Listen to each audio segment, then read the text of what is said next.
and then towards the end of the game they just try to hold on to their lead. But like I said, if Olympic had a striker that could put that ball in the back of the net, it could have been a very different story for Modbury, and they wouldn't be here today. Olympic had some great opportunities at the end, and their goalkeeper, who was rested last week but is most likely back for this game today, stood up tall and made some massive saves at the end of the game to keep them in it. And we could talk about their run to the cup, but what matters most is their form heading into this cup final, and that's the last 5 matches. They're undefeated at the moment.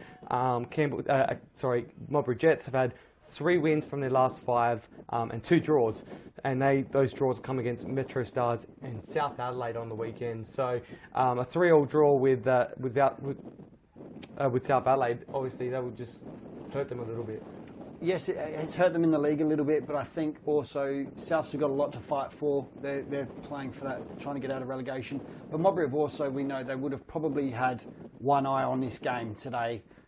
Last week, Ryan Nild in goal didn't play, so they'd rested him, getting him ready. So they would have had one eye on this game, without a doubt, going in against bottom side South Adelaide.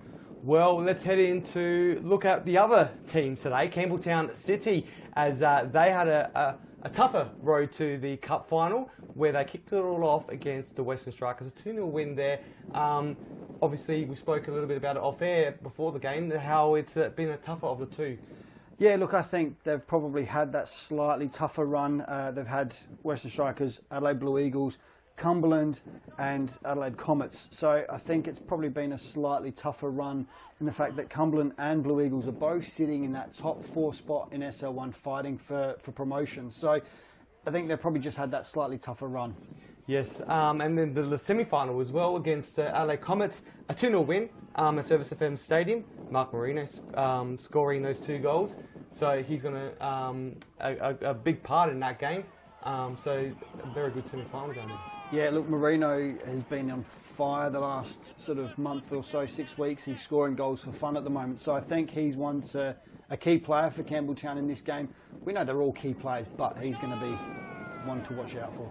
Absolutely. And, well, form again, they're still undefeated as well, but 1 less win with an extra draw compared to Modbury Jets. But obviously the form, another draw coming off the back of a draw from the weekend as well for them. Yeah, and look, it's a cup final. Form, to be honest, will go out the window.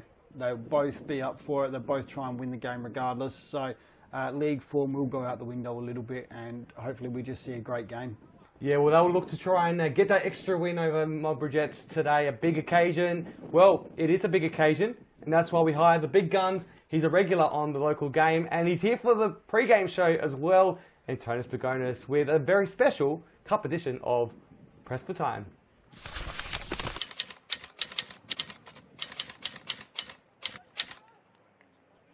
In 2024, Modbury had the McCabe's, but in 1989 it was the Kent brothers doing the damage for Modbury. When the Jets last won the cup final, Brian Kent scored both goals against rivals Parry Hills Knights. Meanwhile, in 1994, the last time Campbelltown City won the cup, part of the squad was Mario Boffa, father of James Boffa, and George Konstantopoulos, father of the Konstantopoulos brothers. Let's see who can add the names to history today. Antonis always brings the goods, and well, we had the Kemp brothers back then. He made a good point because we got the McCabe brothers in this one, and also the Mullen brothers as well. But we've got some family ties as well with Boffa, who's on the bench, but he loves yelling and supporting his side, so he'll be up there in the stands, that's for sure. Yeah, he certainly will be, and I'll be surprised to see who his partner in crime is this week. Well, looking forward to seeing that, but well, we've got a bit of flavour down on the sidelines, and that is the flavour of Seb O'Neill, the commentator for today. He is on the boundary to give us a bit of an update ahead of today's game. I'm here on the sideline. Thanks again, Johnny, for that, with David Grant and special guest Stefan Mork. This reserves game is just going into extra time now, but we're pretty much ready to go to the both of you. Both very excited for this game, David? I barely slept last night. I was up very early, and I've had a haircut and I've brushed my teeth and everything for this, so I can't wait. Yeah, he was prepared for once. And Stefan, thanks so much for joining us again. You excited to be here on this Cup final day? Yeah, it's great. Obviously, my debut in the commentary box, so I'm excited to I guess see it from a different perspective and hopefully give some good knowledge and experience of my playing, and yeah, just really watch Campbelltown and Modbury go at it for a good game. Yeah, we cannot wait for this one. It'll be a very tight game. We might go through predictions after, but how do we think this game will go from the start, David? Every time we do a cup, I always say it's going to be a cagey affair, and it very seldom is. So I'll say it's a cagey affair, and it'll end up 3-all at extra time. I was going to say, gun in 3-all, can it? Stefan, of course, having played against some of these players, what do you expect coming from this game? Yeah, I think Campbelltown have probably got a lot of big game players. They've been around the top for years in the NPL, and Modbury last year, obviously with the big defeat against Adelaide United youth team, they'll want to probably bounce back from that final, and I reckon Campbelltown will get up 2-0. Mark Marino for a double. Big predictions happening here. Of course, last time Modbury were involved in the cup final, they did lose 5-0 to Adelaide City here, with down to 10 as well. Very much looking forward to kick off. As we said, this reserves game just getting the first half of extra time underway. But I think we're all pretty much ready. David? Absolutely, can't wait. Bring it on. Let's go. Thank you for joining us.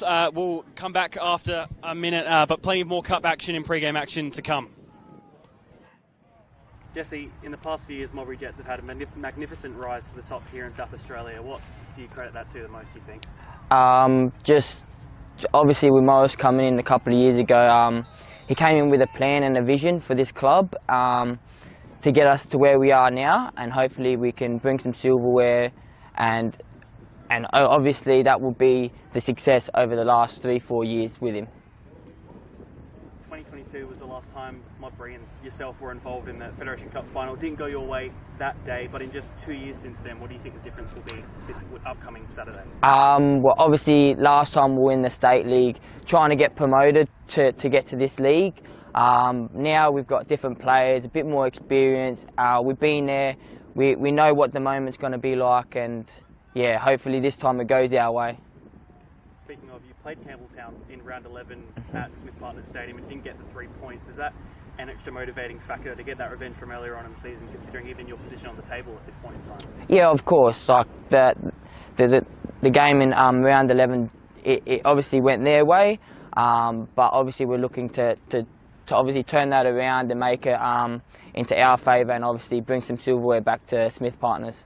And speaking of looking back to the past and the future, 1989 was when Modbury Jets last won the cup against your rivals, Para Hills. What would it mean to bring the trophy back to the club after 35 years? Oh, it'll be amazing. Like, just not for only us as a playing group, but as a club, all the supporters that have been there over the years, that have seen obviously the dark days, and now we're coming into the bit more of a spotlight in the Federation Cup and the Australia Cup, and it'll just be enormous for this club and just for the juniors, everyone involved, volunteers, staff members that put their hard work into the club. It'll just be fantastic to obviously to win this cup. Just finally, who are you playing for, whether it be the fans, your family, your teammates? Obviously you're playing for your teammates. Your teammates are your brothers at the end of the day. On a Saturday you go out there, you battle your hardest, but it's not only for them, it's for obviously the fans, like I said before, the supporters, the staff, volunteers, everyone involved in the club, and obviously you play for your family, and hope you do your best on the day, and yeah, that's all you can ask for. Yeah, this is a massive occasion for our club. You know, we're finally feeling like we're hitting our straps, and we're finally competing with the best teams in the state. Campbelltown will be no easy beat. They've been going really well in the last 10 years, and yeah, make that a little bit more special for myself is I get to play my baby brother, and my baby cousin.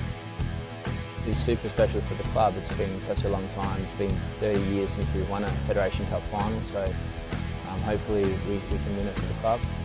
And then obviously on a personal note, it's especially special for the family, obviously with myself and Maddie playing against each other, and then having Daniel there playing alongside him as well is really special.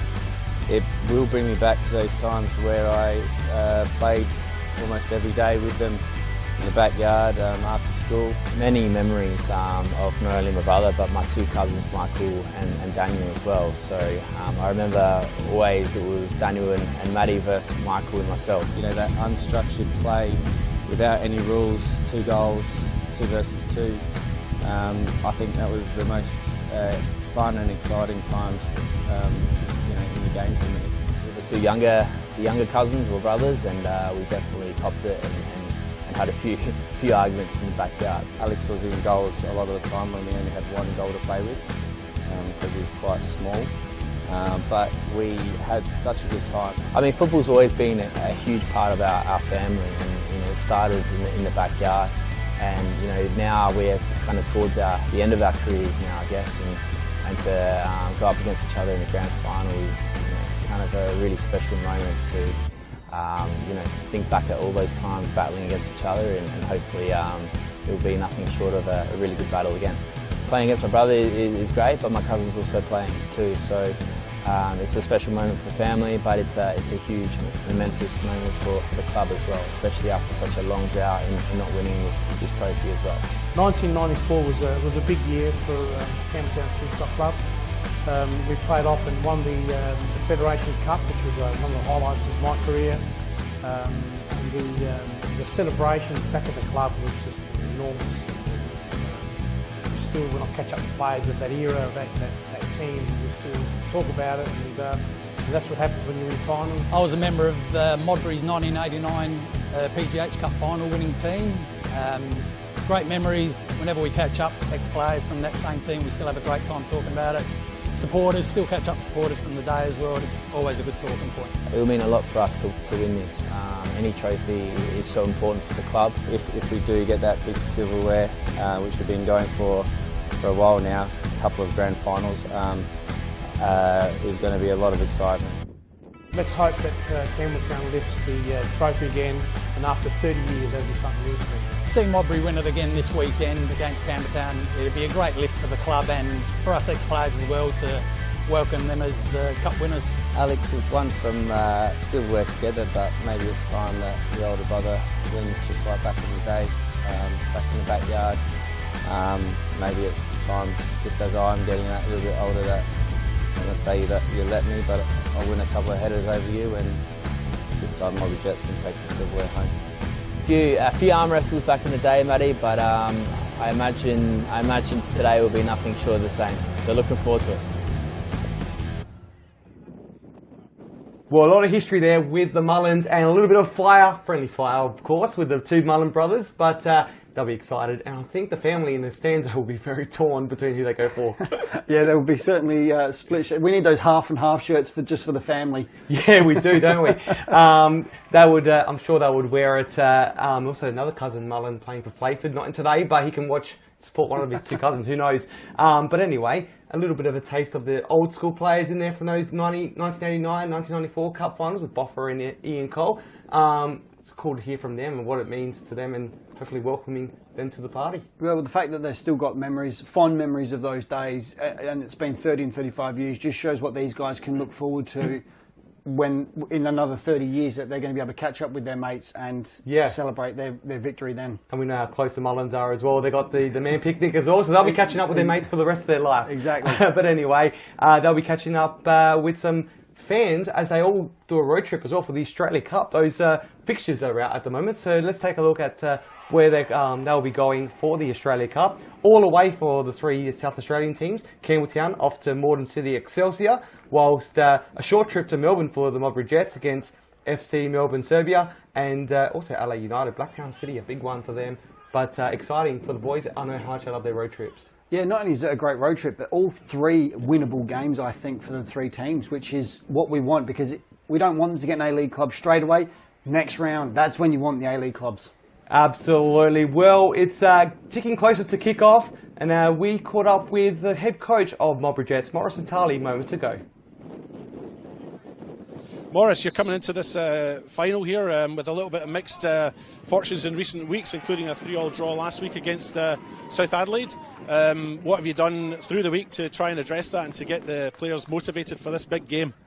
Oh, not a lot, really. Two teams are very evenly matched. What sort of message have you given? What sort of preparation have you given to the team ahead of this final that's different to a league game? Now, so for me, it's rested them last week. They had little niggles.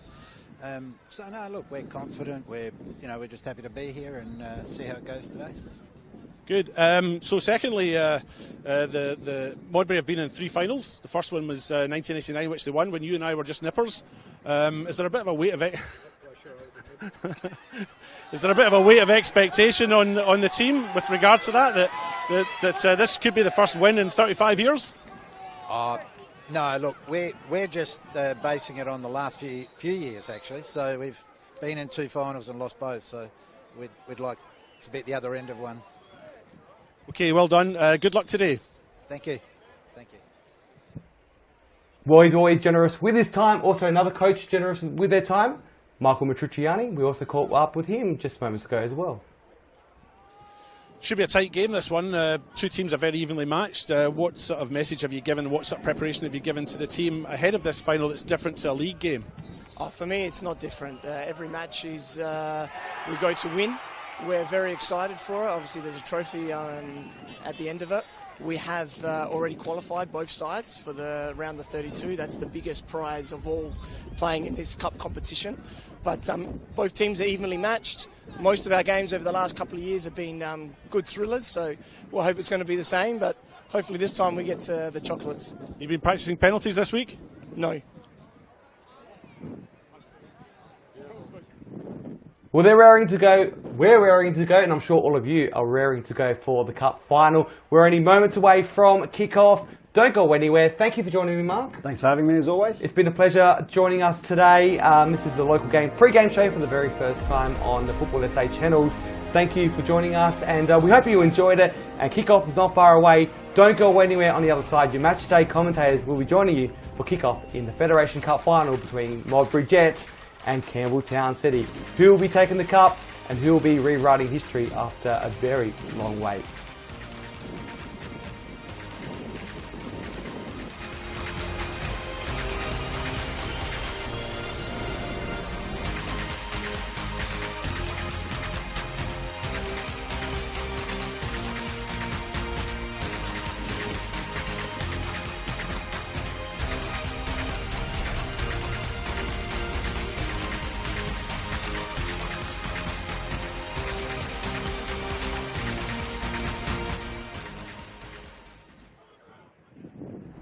Daniel, you've played in the A-League, in the Champions League, played and scored at a FIFA Club World Cup, and are also a soccer. And how does it feel to play a cup final with such experience and also being able to do it in your home city?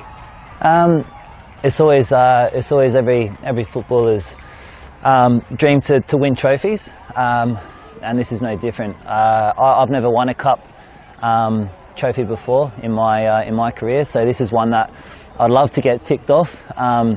It's not as easy as that. You know, there's a lot of hard work that goes into it. Just to get to this stage is very tough as well. So we're fortunate to be in this position, but we know that we've got a massive game on Saturday against Modbury. Speaking of, this will be Campbelltown's 9th Fed Cup final, but it'll be the last time they've won it was back in 1994, nearly 30 years ago. What would it mean to finally bring this piece of silverware to the club after all its successes in various other competition over the recent years? Yeah, it's definitely the one competition that the club is striving for, because like you said, it's been almost 30 years since the club has won the cup. It's one, like we said before, where it's extremely tough just to get to the final. We're fortunate enough to get here last year, and then obviously lose in extra time against Metro. So we've been close, but yeah, hopefully we can go one step further this time. It's going to be a tough, very tough game against a very good opponent, but it's one that we're looking forward to. As one of the most experienced players in the side, what are the kind of things you're telling the playing group in the lead up to the game, especially to your younger players who might have participated in a match like this before? Don't want to give too much away because we've got the opposition over there, but it's about enjoying the moment. Obviously, there's going to be a lot of stress, a lot of nerves. So it's about utilising those nerves and using it in the right way. So enjoying the moment, just playing it as a normal game, not putting up there on the pedestal, because the moment you do that, that's when you start to make mistakes and do things that you wouldn't normally do. So enjoy the moment and play it just as a normal game, and then if things go well, you get to enjoy it after. Speaking of, without giving too much away, what do you think will give you the edge over Modbury Jets on Saturday? I just think we have to be at our absolute best. Like I said, we're playing against a very good Modbury Jets side. They've had an incredible 2 seasons. Getting to the grand final last year, and then obviously this year being right at the top again. So we just have to be at our absolute best. If we can do that, then we're going to be confident. But they're going to make it hard, and it should be a pretty good game. And just finally, whether it be the fans, the volunteers, the players, the club, who are you playing for on Saturday? Yeah, definitely the fans. Like in terms of Campbelltown, definitely the supporters, the volunteers that come out every single week, and they're the ones that they don't get paid. They're there because they love it. They love the club. So definitely them, but also for the family as well. I've got a wife now, I've got kids, so it's a big sacrifice. Going to training 3 times a week, playing games. So it's those people as well that we do it for.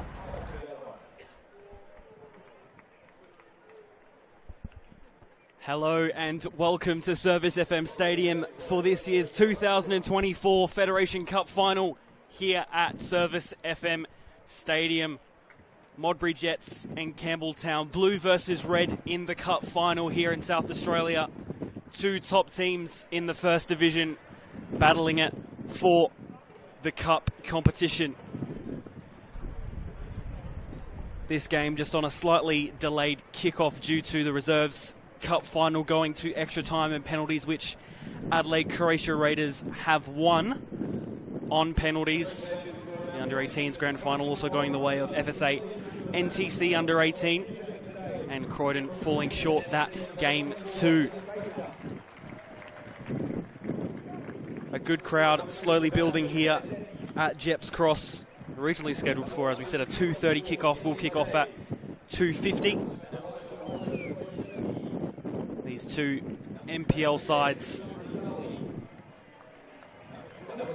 pretty much just waiting to make their way onto the pitch as we see some of these presentations being made for the Reserves Cup Final. I'm your commentator for this one, Seb O'Neill, joined by David Grant, and for the first time, Stefan Mork. Lovely to have you both here. Yeah, great to be here, making my debut. So it's a nervous time for me. Probably not as nervous as the boys from Modbury and Campbelltown, but yeah, I'm really excited to see the game unfold. I'm glad to be here as well. Good to be back after a stretch of league games.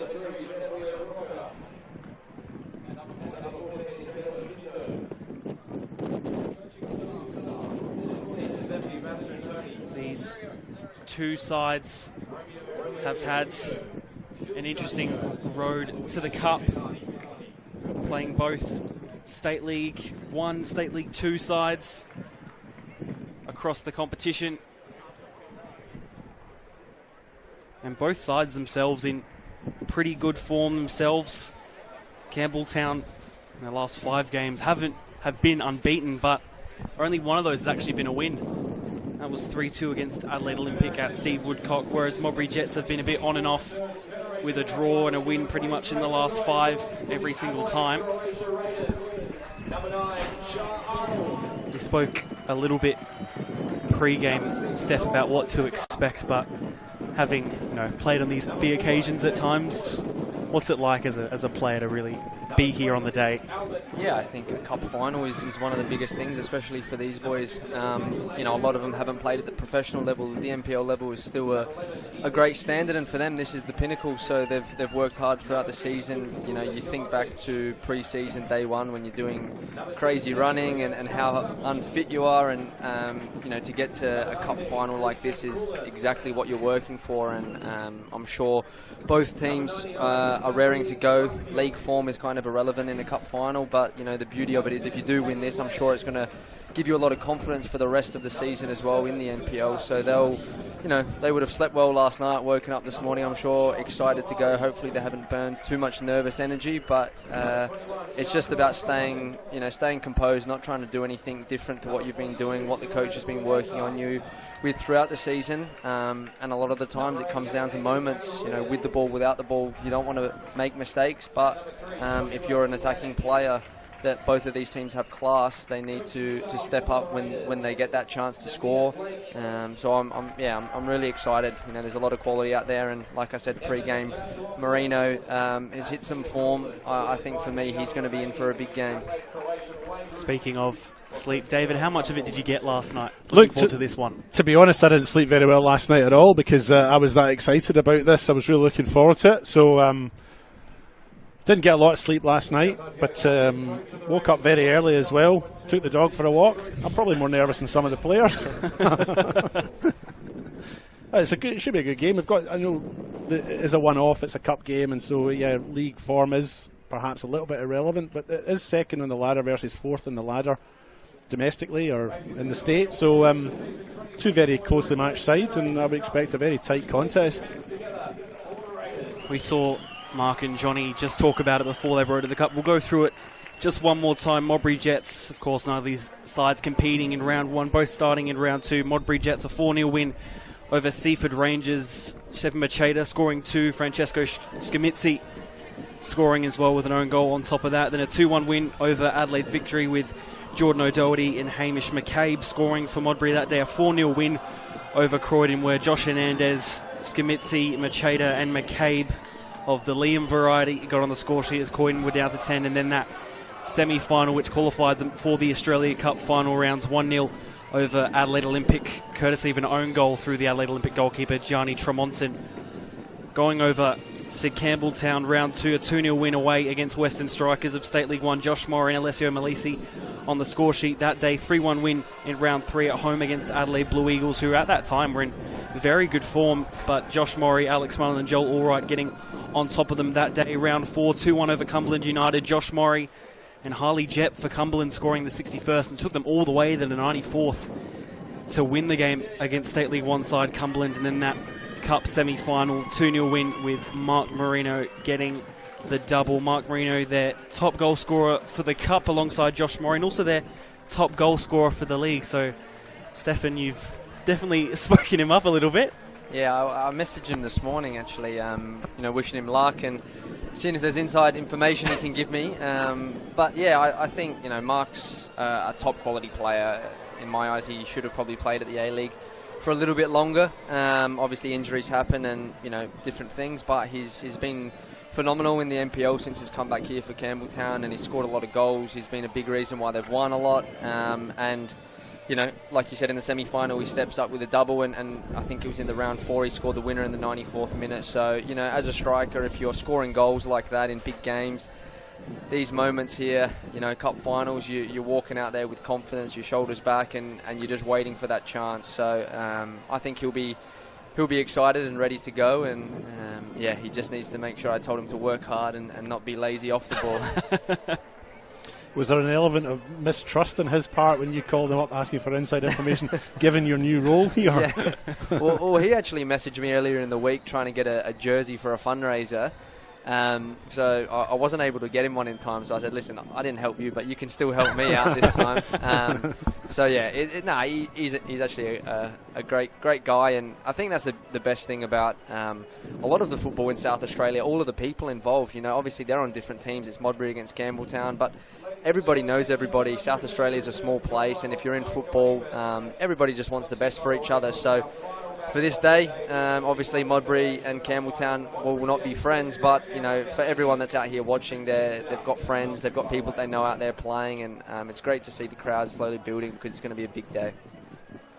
Of course, have the Mullins playing across both sides today, as you saw that piece earlier in the pre-game show.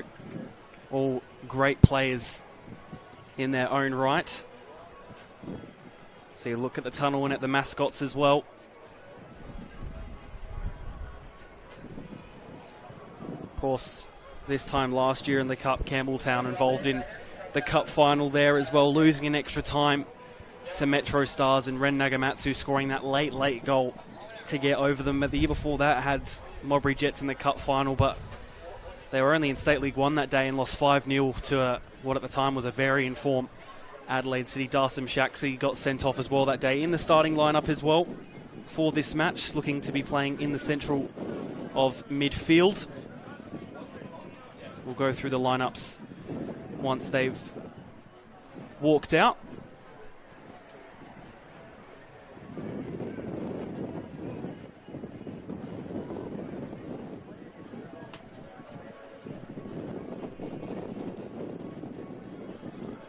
Crowd getting a very even split of blue and red.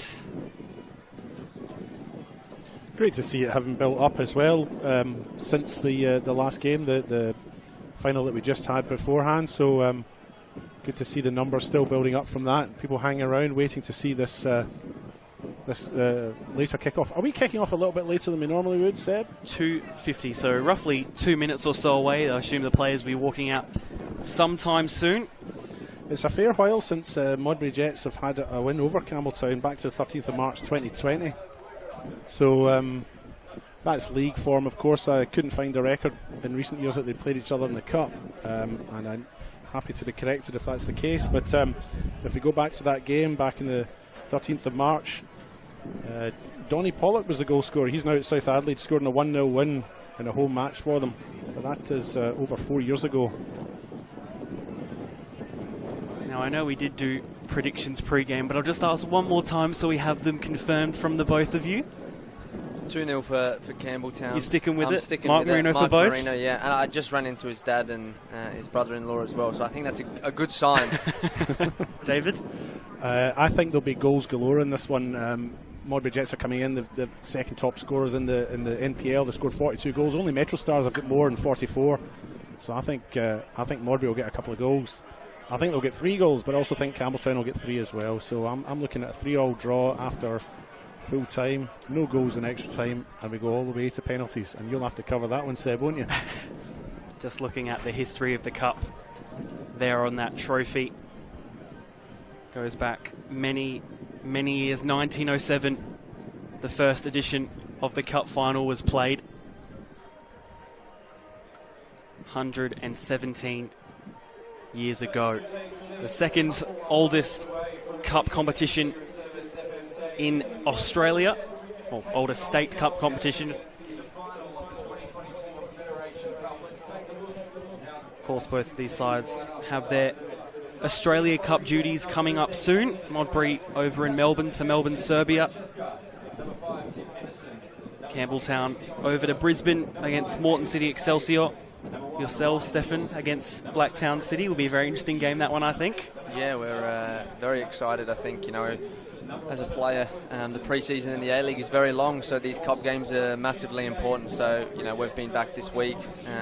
You know, we've got about 4 weeks before that game. But, you know, playing the local league teams, I'm really excited that we did get one, because we play the A-League teams enough. You know, playing the local league teams at their ground, you can smell the food, just so close to the spectators, and it's tough because they're in the middle of their season towards their end. They're fit and raring to go, and it's the biggest game of their season coming up against us, so we're excited for that match, and I hope we can win that, and Modbury and Campbelltown can get through, so we get one of those in the next round as well, because I think that's always a special thing. You can play the A-League team, Adelaide United, against a local league team in the Cup. It creates a good bit of hype. We saw at this very ground Adelaide City versus Adelaide United, and that atmosphere was quite magnificent, to be honest, being there over in the hill when it went to penalties. Heaps of people here, just really showing what it was like to, I guess, have that sort of atmosphere at a smaller boutique ground compared to a lot of the grounds in the A-League. Of course, Hindmarsh is probably the best ground, I'll go and say it, but I like the fact that you described it as a boutique ground. Oh, that's quaint. I like that. Like gourmet. A gourmet ground. It'd be great. You know, obviously you need to build it first, obviously, for them to come probably. But I think even this stadium here, it's got so much potential. You know, if there is a second division that comes and there's a team that looks to come in South Australia, you know, you build what you've got on this side that we're sitting in, you know, on the east side, and it's probably enough. You know, that's all you need. I think a lot of the teams showed that in the A-League, in whether it's the Cups or some of the teams that played at the smaller stadiums. When we're at Perth, Macedonia, I think it was. You know, the atmosphere that creates for players is so much better than playing in these big stadiums, and we're very fortunate as Adelaide United. We play at Coopers. We get 10,000 most weeks. It's the best stadium, as you said, in the country. Happy you agree? Yeah, it is. It is. I think players agree. I think there was a PFA report that came out that gave us and Wellington. I don't know how Wellington got it with the cake tin there. It's only getting about 6,000 or 7,000 most weeks, except for their finals run. So, but either way, you know, Coopers. Yeah, it's a great place to be. Just saw there both head coaches exchanging a handshake before the big game. 35 years since Modbury Jets have had their hands on this trophy, of course, 1989. When you were about 60, I was just a kid then. You know what I mean? Yeah, no, it's a long wait. They've been in 3 finals, but only had the 1 win. So there's genuine excitement, I think, among Modbury. But of course, Campbelltown, it's been 30 years, 1994. More history to come as both sides make their way onto the pitch. The blue of Modbury Jets, the red of Campbelltown City. Two sides who have risen to the top here in South Australia, making themselves shown at the Cup final. It's only now that I notice how resplendent red versus blue is, isn't it? They look magnificent out there in the sun. Red, blue and a bright yellow. Oh, yeah. Of course, before we go through starting lineups, we will have the dignitaries involved, Jane Rathjen and Michael Carter.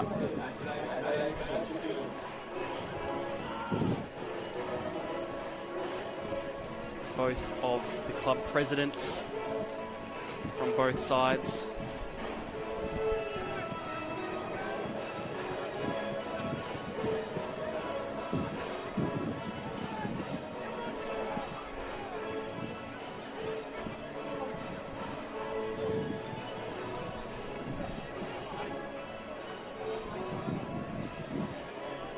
Both of these sides' most recent cup memories have not been positive ones, but tonight will be the night for one of these two very good sides. Before we go through to the starting lineups, we'll pause for the Australian national anthem.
Some of the mascots didn't want to leave, did they? That should be a new rule. You play with 10 mascots out in the outfield as well.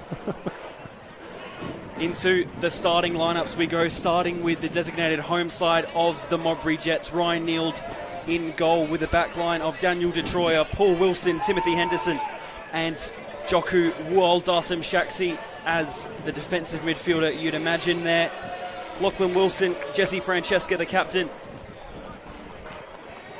and Dion Kirk out on the left, with the two up front being Francesco Scamitzi and the birthday boy Hamish McCabe alongside his brother Liam McCabe, who of course is injured at the moment.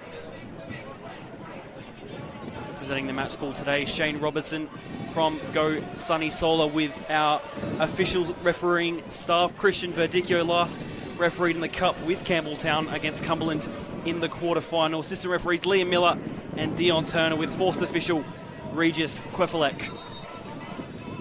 Over to the red of Campbelltown City, of course, Alex Woodlands in goal. A back line of Jake Halliday, Jordan Maricic, Daniel Mullen and Connor Centofanti. The three in midfield, Joel Allwright, Brandon Centofanti and the captain Alex Mullen, with a front three of Joshua Murray, Mark Marino and Yohai Matsumoto.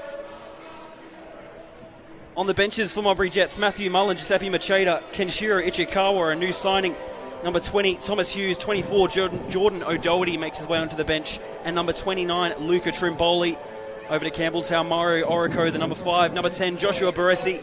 Number 15, Anthony Piccineri. Number 19, Nicholas Graves. Number 20, Matthew Centofanti. And number 22, Alessio Malisi, the two head coaches, Modbury Jets, Morris Natali. And Campbelltown City, Michael Matriciani. know we're not at that stage yet, but that Modbury Jets bench looking like a very dangerous prospect from possibly the hour mark onwards. Yeah, most definitely. I think O'Doherty, I was with him just last week as well. He recently got married. He's come back, I think, from a hamstring and then got smashed last week, I heard, and hurt his ankle. So, you drop down obviously to this lower level and, you think maybe you get a bit more time on the ball, but he's probably got a target on his back as well. And he's someone that coming off the bench will make a big impact. He's a very good player, and sure they would have loved to have had him starting. But, if this game's tight towards the end and if you do go into extra time, he's the exact sort of player you want to be able to come on and have that experience and show that leadership that they'll be wanting.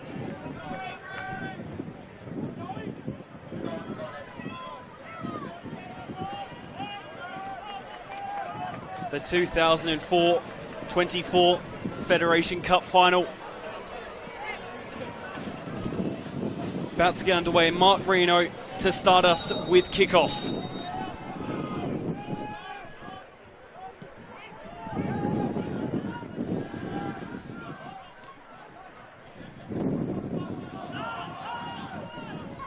McCabe just seeing if he can get the ball over the top for Scamitzi. Alex Woodlands with his first touch of the football. David, for Campbelltown, I guess one big out is no Shogo Yoshikawa, as they have done throughout this season, out with injury at the moment.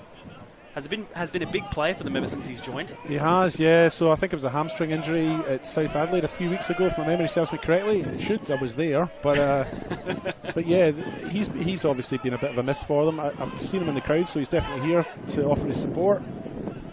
So that's good to see him here. Joshua Baresi, who's had some good form to start with. Dropped to the bench for Brandon Centofanti this week, so that's the only change actually from their last league game, which was Adelaide City at home, a 2-2 draw. Matsumoto scored and an own goal. But yeah, a fairly steady lineup for them. I mean, Modbury Jets have changed their lineup from last week's league game, but fairly static from Michael Matriciani for this Campbelltown City lineup. Early foul there, as you'll see on replay. And a free kick to come. It's Francesco Scamitzi and Jesse Francesca, the captain, over it.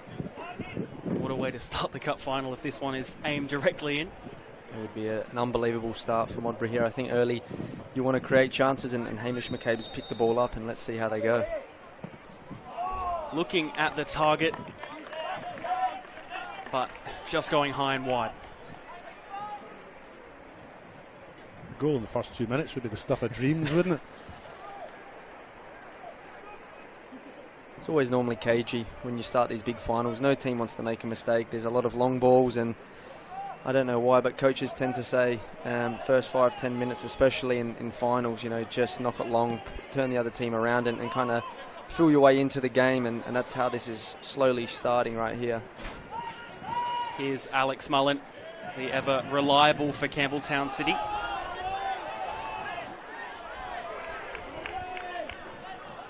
Thrown from Modbury Jets.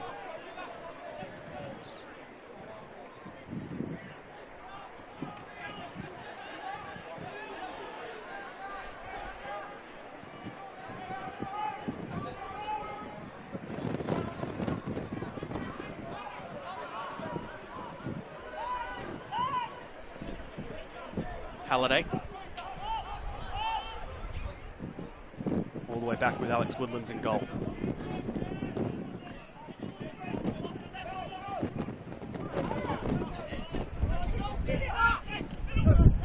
Alex Mullen, having played his junior football with Modbury Jets, also formerly of Para Hills, has played in the A-League with Sydney FC.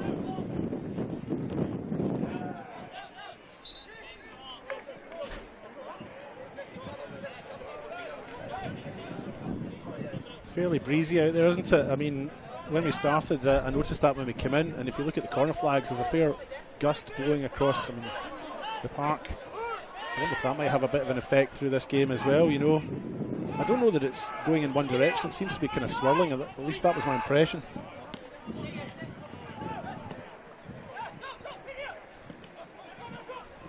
Alex Mullen looking for the quick ball forward, but Jockey Roll was just there. Here's Jesse Francesca.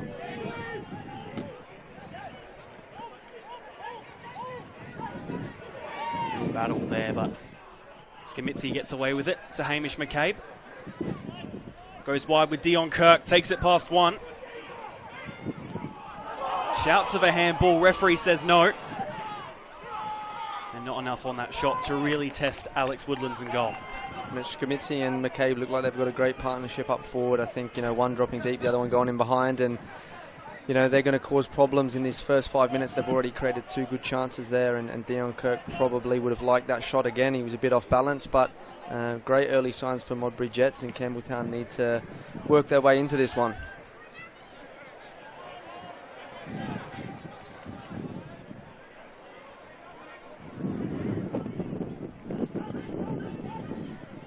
Jake Halliday goes to Marino. Pass not sticking though. Shaxi gets it to McCabe, now with Dion Kirk. Dion Kirk will get another bite at the cherry.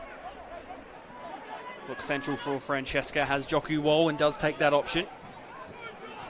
Puts the ball in. Might have actually, not sure if that was a cross or a shot there.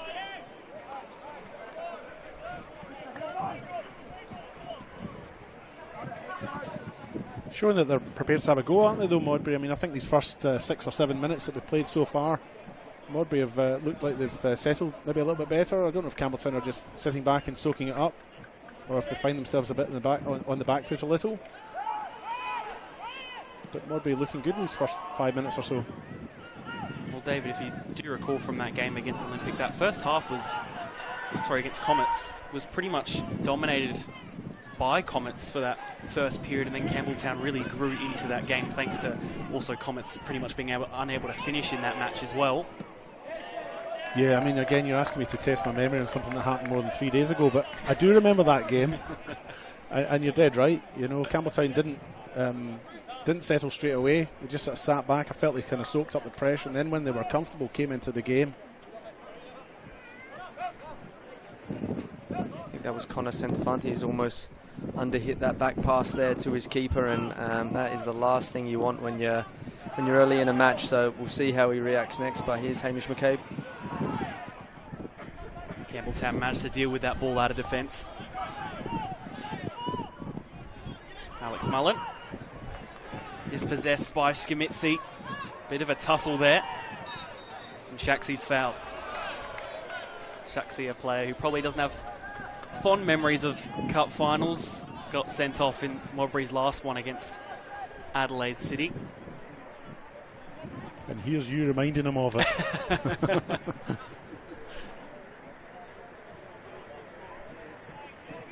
It's a good, strong play there by Alex Mullen. He's an experienced player, and I think he's one for Campbelltown that's probably the only one that's really been getting his body thrown around at the moment, and he needs others to come with him. It's a good pass there from Josh Murray. Marino.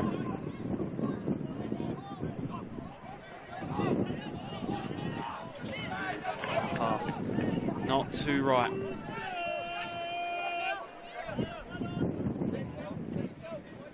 I'll make an excuse for him and say that I reckon the wind's going to play a bit of havoc, or the conditions will affect some of the play out there. Anything that comes up off the ground anyway is going to get caught in that swirl. It does look a bit bumpy as well, the surface. Yep. So that's not going to help with the ball bobbling around, getting put up into the air. Like you said, once it does go up there, it's going to be hard to bring it back down. So we'll see. That pass might have just been a little bit too short, but just got to Joku Wall in the end, who just had to clear forward after he's under pressure. Actually, for all the rain we've had, there are some parts out there that look quite dry.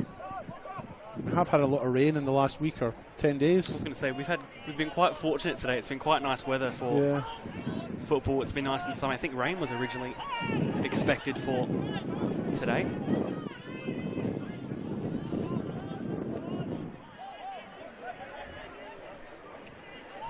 Halliday.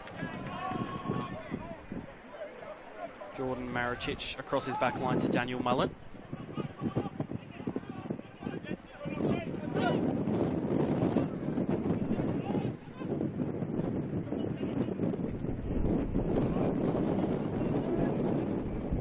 thrown for Campbelltown on the close side.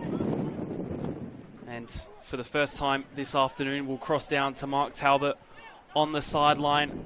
Mark, how's it looking from down there on such a big occasion?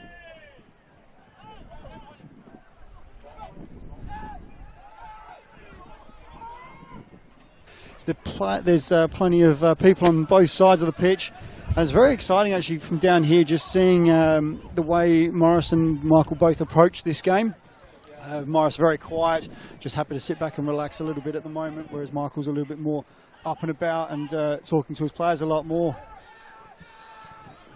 Thanks for that, Mark. We'll get your insight throughout the game.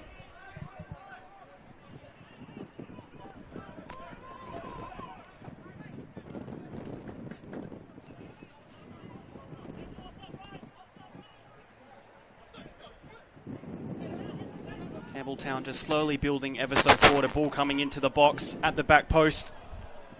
Josh Morey couldn't control it there. Campbelltown, though, starting to enjoy a little bit of possession, I think, just over the last 5 minutes or so. Settling a bit more, stringing the passes together, taking the time across the back, just holding onto the ball a little bit. Looks like Alex Mullen's taken a little bit of a knock in there. He's gone in for the header and it's gone over his head, but I think he's felt something, so hopefully it's nothing too serious.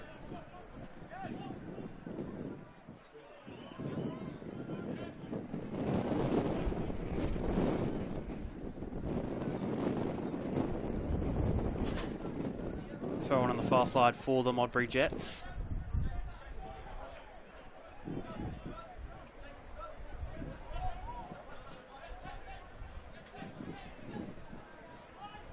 Skamitzi making his way through a field of Campbelltown players, but misplacing that pass.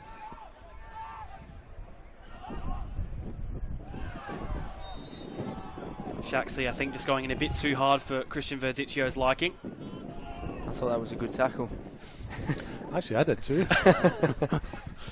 Maybe he didn't get the ball. Maybe he didn't get it. But yeah, it's a big thing. I think a referee likes to set the tone early of what they're going to be like for the match, and the players probably know now that, you know, any small touch is going to give a free kick, and as a player early in matches you try and get away with a little bit more as well. So we'll see when he gets his first ticket out for a player.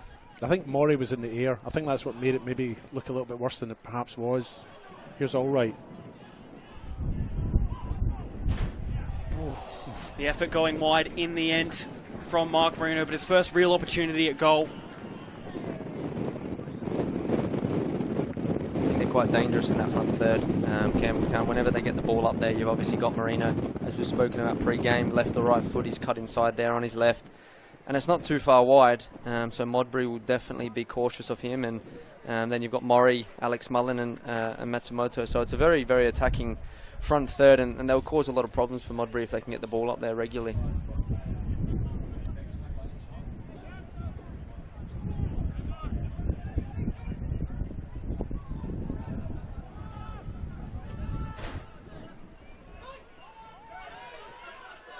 A hopeful ball looking over the top, headed on by Morey, flicked on by Marino, and just cleared upwards by Wilson.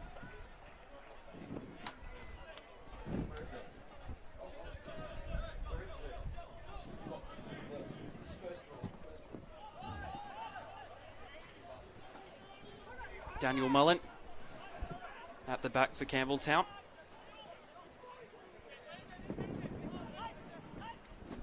Matsumoto trying to just let the ball go past him. Alex Mullen with a lovely bit of footwork. Ball comes into the box. And there he is, Mark Marino, to get the first of the cup final. A ball just put across the face of goal. And a well-worked first one for Campbelltown. Nice finish at the back post, though, didn't he? I mean, he still had to make sure he made contact, put it in with a volley, wheels off to celebrate to the corner, but nice finish. And do you know what? From our perspective, 14 minutes in, an early goal at this, that will open the game up. And I think Campbelltown over the last 10 minutes or so have just settled. They've enjoyed a bit more possession. And yeah, that opens it all up, doesn't it? just spoken about the attacking front third, and you've got there Alex Mullen and Matsumoto combining on the right, putting a ball in, and Marino does what he does best at the back post. He's always going to be there ready for a chance, and for him that's an easy finish, but it's not as easy as what it looks. So he'll be flying now, and Modbury, for as good as their start was, they're obviously 1-0 behind. They need to come back out and put some more pressure on Campbelltown. Wasn't really physically challenged, was he, at that back post? You know, Mark Marino is a striker on fire just now, and there he is, pops up at the back post, volley with the outside of the right foot, and you wonder if maybe someone should have been tracking him. One half of your prediction, Stefan, already. Maybe he scored too early, though. We'll see. I think he needs a hat-trick to go equal top goal scorer of the cup competition, so I'm sure he knows that. Every striker knows all the stats that are going on about them being top goal scorers, so I'm sure he was visualising that on his way in from home today. The current top goal scorer, of course, is Christopher Vixarek of Fulham United with 6. Scored all of them against International of the Limestone Coast in that first round which they competed in, meaning he's top goal scorer. Of course, no longer playing, so cannot extend that lead anymore. So it's only up to either Mark Marino of Campbelltown or Giuseppe Macheda of Modbury. Also Joshua Murray as well, if he can get 4 is another big ask. Can also get top goal scorer of this cup competition. Transfer window's closed as well, so he can't even jump ship, can he? It's interesting, Campbelltown really dropping deep into a 4-4-1-1 block with Marino and Alex Mullen kind of changing roles a little bit, but obviously with the 1-0 lead you don't want to drop too deep and invite the pressure, because Modbury have class, and they can obviously create something out of nothing with the players they've got. So we'll see how Campbelltown react. Obviously after going 1-0 up, do they just sit into this block, or do they still look to press high and try and regain the ball?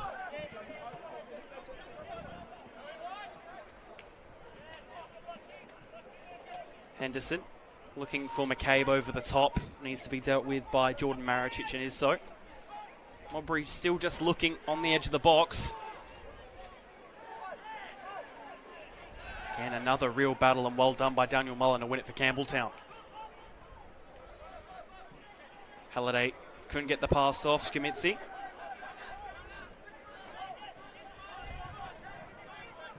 Paul Wilson. Now with Tim Henderson.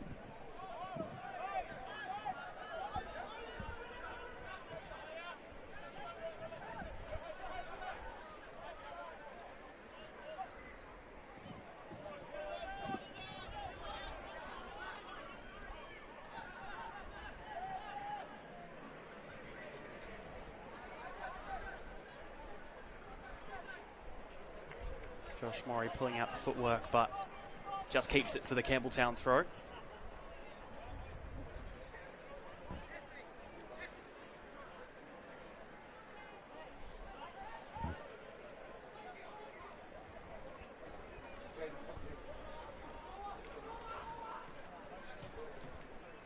We'll cross down again to Mark Talbot on the sideline. Mark, after that Campbelltown goal, how are both of the benches looking?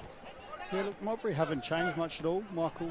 Actually, neither side have really changed much at all. They're still pretty much the same as what they were before the goal.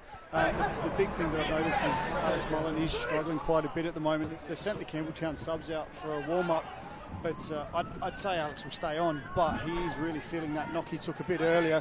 And as you would notice, that Marino's probably dropped into his role a little bit more and just allowed Alex to sit up top and try and get through it and run that issue off.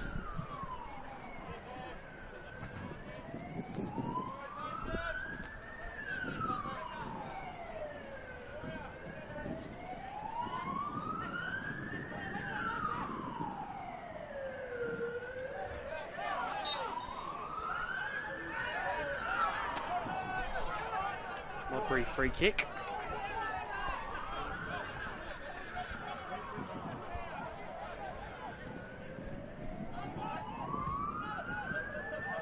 Back with Ryan Neild, of course, didn't play last week, and was probably a good thing considering their goalkeeper got sent off last week, Modbury Jets. Quach having to miss this cup final due to that red card. Ryan Neal just being rested for that game against South Adelaide. Of course, when we did see that, David, there were worries he might not have even played in the cup final, Ryan Neal, but it turns out he was just being rested in the end. Yeah, I mean, we weren't sure, were we? And I suppose it's unusual to have played 3 goalkeepers in your last 2 league games, but that's where Modbury Jets find themselves. So Ryan Neal was rested. Quach came in and unfortunately received a red card last week, and Thomas Hughes was the goalkeeper that came in for. He was the 3rd goalkeeper they'd had in 2 weeks.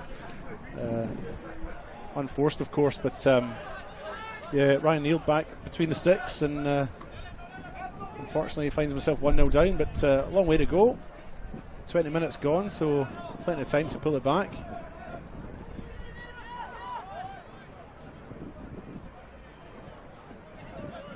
Tim Henderson just getting intercepted by Alex Mullen, sliding in. Mullen does well to just keep the ball and hold it off. Here's Marino. Looks backward. Mullen's got another knock here and he's still down as well, so this is not what you want when you're already got a little niggly injury and someone comes in and clatters you like that. But maybe it's a bit of a tactic from Modbury. They've thought, you know, he's a key player for them. Can they rough him up early? We saw this morning in the Euros actually Tony Cruz on Pedri first 5-10 minutes, and he's actually made him go off. So I don't know if the Modbury players have taken inspiration from that and they've tried to lay a few shots on Alex Mullen. Just seeing that sliding challenge which Alex made there. Did you get up and watch that game this morning, Steph? I did. I didn't watch it live. I woke up at about 5:30. Didn't look at my phone and watched the full game. And yeah, what a waste of 2 hours of my life. You're an athlete. You need your sleep anyway. Exactly. But no, it was actually a great match. We've obviously got a little bit of a break here while Alex Mullen's getting some treatment. And yeah, it was amazing. The quality on show between those 2 teams has probably been the best that I've seen so far in the Euros, and Spain are definitely the favourites to go on and win it. Not England. Oh, don't get me started. You know what? It would be a very typical England thing. You know, they've played so poorly, and you know what? This might be the time they actually go through to a final. When they've probably got no expectations on themselves, or their own fans I don't think have any expectations or any belief in them, but the quality they have, you know, you just never know.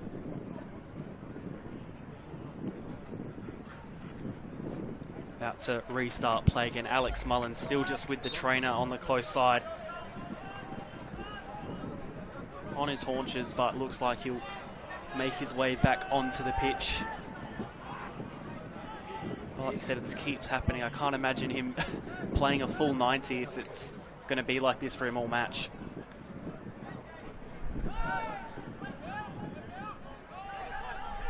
Detroit just looks forward to get it away. McCabe, Kirk, Skimitzi just pushed off the ball there fairly by Jordan Maricic. Good piece of shepherding by Maricic. He's had a good first 20 minutes or so. That Campbelltown backline have settled really well now, and I feel they're sort of taking control a bit more of this game. I think the first 5 or 6 minutes they were just absorbing it all, taking it all in, and they've settled well now. They find themselves a goal up and look more comfortable. Lovely flick on there by Skimitzi, trying to look into the path of Hamish McCabe. Of course, is his birthday along with his brother Liam, who is currently injured at the moment, so happy birthday to both Hamish and Liam. 25 today. 2 players who've become very synonymous with SA football in recent years due to their sheer quality they both provide to sides. Steph and I are both going to the party tonight. Did you get an invite, Sid? Do you know about that? You didn't get one. Oh. Might not be much to celebrate if the score stays like this. True. But no, it's interesting to see so far how both teams are setting up, and Modbury are pushing both their fullbacks extremely high. The wingers are coming inside. You know, one of their sixes is dropping deep to get on the ball. And I think, to be honest, the partnership of McCabe and Schmitzi up front, it's really, those two players are the only ones that have really looked like doing anything. So they need to get the ball to them as quick as possible and let them combine. And they'll cause plenty of trouble for Dan Mullen and Maricic at the back.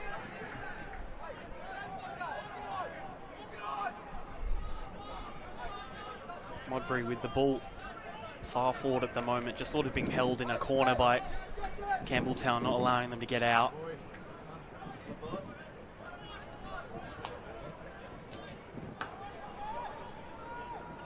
Shaxi putting the ball in. It's a bit too high for any Modbury player to get to. Matsumoto on it now.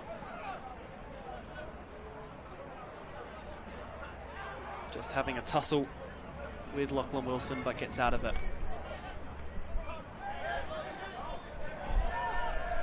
Francesca did well there. Francesca still with the ball, looks wide for Lachlan Wilson.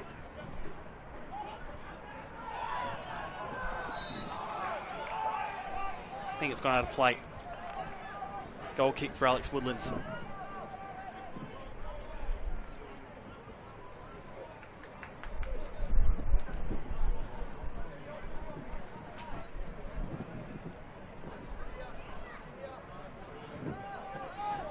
Looks like Woodlands will go long here. They don't want to mess around with it at the back. They're happy, obviously, with the 1-0 lead. They don't need to take the risk at the moment.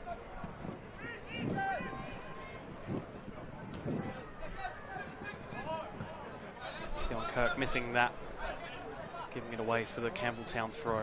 And I think he's just called out to his teammates there to give him a bit of information. He had time, he could have brought it down. The ball was in the air and nobody was speaking to him. I think it's such an important thing that, you know, if you can help your teammate out by giving him that information, it's really, really big. You want to be on the same page. And we've just seen there that Centofanti and Matsumoto weren't on the same page. Ball comes into the box looking for Hamish McCabe, but the cross is too high. Speaking of giving info, Mark, we'll cross down to you. Of course, in that game we had a couple of weeks ago against Adelaide Comets, Hamish McCabe was talking to his brother Liam in the stands, but he's actually got him on the sidelines today from what I've seen. Yeah, he's in the dugout today, Liam, so he'll be able to get in with the celebrations if it goes that way at the end of the game. So, but just the update on Alex is just he's still continuing, but we'll see how much longer he's got. I'd say he'd probably get to about 60 minutes or at least half time, and they'll assess. But as you can see, he really is struggling, and that wind has certainly picked up, and it seems to be actually coming across the pitch from the scoreboard into the grandstand at this present moment. But it is swirling a little bit, which doesn't make it easy for either side. I would say that you're right there. I think Alex Mullen's run, his gait looks laboured, doesn't it? As you look out there across the pitch, he's slowed down his pace and has a very laboured gait. I'm not even sure he'll make it to the 60th minute. He's normally someone that's full of energy, getting stuck in with tackles, and that's his game. You know, if you can't produce that, then, you know, maybe it is a better thing to put someone on there that can give 100%, even though he's a big game player. I think if you can get through to half time, at least you don't waste a sub, obviously, during the half, but you don't want to be carrying any passengers in a game like this because you need everyone at 100%.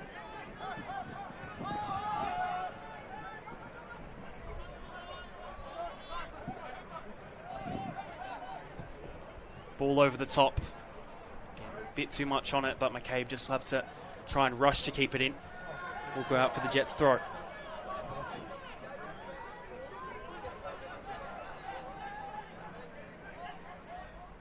Thrown into the box, cleared away for the time being. Francesca against Mullen. Hamish McCabe. It's a good ball. McCabe looks for it. Francesca completely mistimes that half volley. I'll tell you what, I reckon McCabe's shot was on target. Yeah, I think it was going in at the back post. It's a good link-up play between Kirk and McCabe. So they're looking dangerous when they get in those positions. I think they haven't got in there as much as what they would have liked, but there's signs there that Campbelltown, if they don't get the ball back and get control of the game, that Modbury will definitely create chances. And you know, with the quality that Modbury have got, they probably will score eventually. Well, that wouldn't match your 2-0 predictions up in flames then, isn't it? Your 3-3 is back on the cards then. That's it.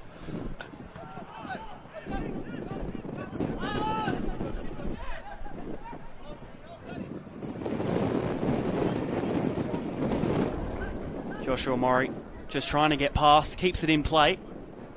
Might look back to Halliday. The pass behind him, and Hamish Cable will have to run back to try and win. Hassled, but still with it. Shaxi completely mistiming that pass and turning it over. Matsumoto looks forward for Mullen, but needed a little bit less on it to try and reach. 2 big turnovers there, and that's obviously, as we spoke about earlier, the chances can be created out of moments of magic from an individual player or mistakes, and you don't want to be giving the ball away there in the middle of the park when McCabe's done so well. It was probably a bit of a lazy pass. I'm not sure if it was Shaxi in there, but you can't lose it in those positions because you normally get punished, and they're probably lucky that Alex Mullen's running at 50%, or he might have got on the end of that one. Well, have to rush to win it, and now Alex Mullen wins the ball back. Wilson just having to try and get a touch for it to get it away from Mark Marino. You had to make sure, didn't you? I mean, Marino breathing down your neck. You want to make sure you get rid of it. I would. I think that's too many times Modbury have given the ball away in silly areas, and Campbelltown, like we've spoken about, they've got the quality as they go here. Alex Mullen trying to claim a handball, but I think it was pretty firmly off the back of Tim Henderson. It was sort of a half shout for it. Should have been a penalty actually for Germany this morning off a handball. So the referee's obviously put the whistle away. He's watched that game and seen if there's not given that clear and obvious one, he can't give this one. But you've put it behind you and moved on, haven't you, Steph? You're not dwelling on it anymore, are you? It's only 12 hours ago, so that's at least 2 weeks that's going to be brought up.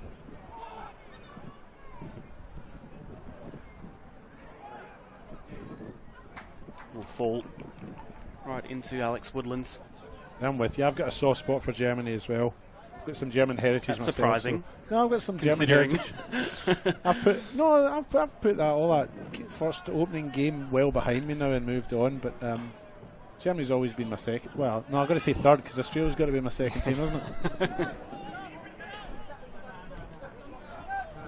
Ball with the midfield. Timmy Henderson just getting in the way there of Alex Mullen. McCabe looking for the header on. Matsumoto with it now.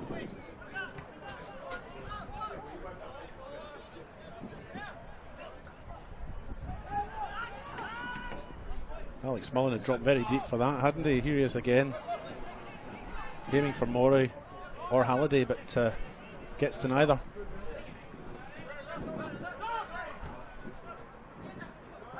Oh. That's, yeah, oh. I thought that was a definite non-foul, but the referee's obviously probably given in to the crowd there, and I was just about to say Alex Mullen looks like he's got that anger back in the grip between his teeth, is putting in a few challenges, so maybe he's feeling a little bit better here, but as you see, I think that's play on. He's just got his body in front of him there, but the referee's decided that was a foul.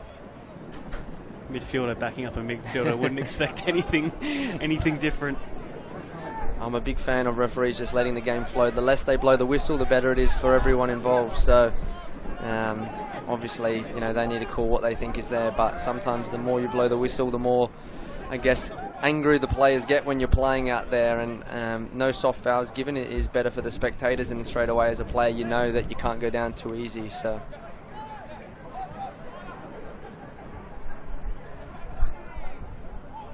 Henderson has made his way up forward with Joku Wall now, who's made his way up to left wing. Matsumoto wins the ball back though.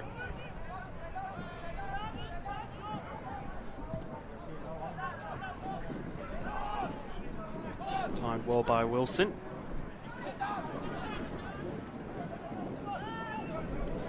That touch wasn't kind to Tim Henderson, but the Jets have kept it under control. Hamish McCabe. Thought that Schmitzi might have been there behind him, but Woodlands goes short.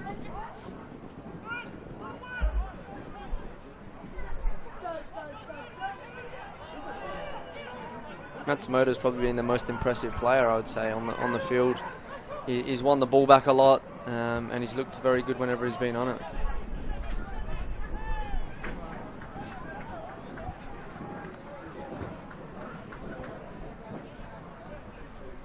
Throwing in the far side anyway for Campbelltown.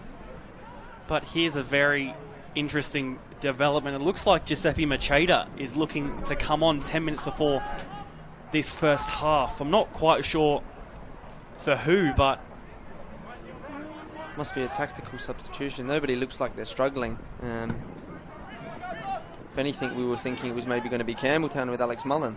Ball comes into the box. Neild can collect. It'll be very interesting to see who does come off for Giuseppe Macheda.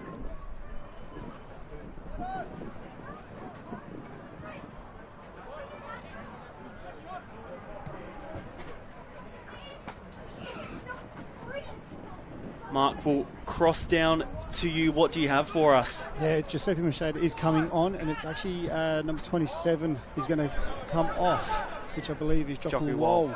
So there may be a slight strategic change here coming up. I was actually going to predict that, but I didn't want to throw him under the bus and say he's had a bad 35 minutes. But Matsumoto, I think, has had his measure. He's stolen the ball off him quite a few times, and he's gotten past him. So I think the coach has seen something early that he obviously wants to rectify. Very bold intent, I guess, when you're playing on that pitch, and only in the first half there's that sub made as a tactical sub. Horrible feeling for a player. You know, getting subbed at half-time is bad enough, but before half-time is a disaster, especially in a big game like this. But I think, you know, you have to look at it as a, you know, the coach is doing what he thinks is best for the team, and it is a team sport, so we'll see if the change is the right one, obviously, by the time we come to the end of the match. Now, Joel Allright went in a bit hard there, and the first booking of the match will go his way. I think he might have just lent with the foot. He kind of looked like he went over the ball a little bit. It's Dion Kirk that's the player who's the recipient. But, Allright, maybe a little bit lucky. Kind of looked like he went over the ball for me. We'll see in the replay, but we'll see it again here. I don't want to say it's soft, but I don't think it's a foul. I think he maybe has gone over, but I don't think he's actually gone on to him too much. He's controlled the ball, but 15, Giuseppe Macheda. And he's made contact with the ball first, I would say, as well. So, yeah. It did look a little bit more nasty than what it was. We have the advantage of a replay, don't we? The referee has to do it in live time. Yeah, to be honest, from here, it probably looked like could have been worse than a yellow card, the way that he went on that challenge, but on second look, a yellow is probably fair enough in the end. That substitution has been made, Seb. Joku Walt now off the pitch. Giuseppe Macheda his way on. Francesca, the captain, over this free kick for Jets. Will look to probably deliver into the box.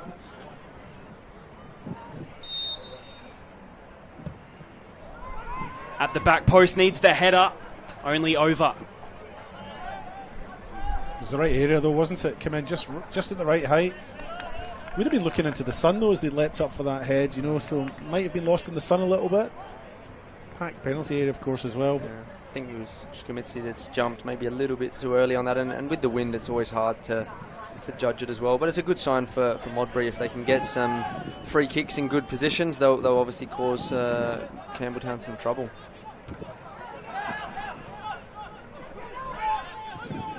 Santafanti. It's great movement by Matsumoto. He's having a good run. Like you said earlier, Steph, he's having a good run out there. He's robbed possession here. Might get away with it. No, ball's gone out, but he has had a good first half on that far side.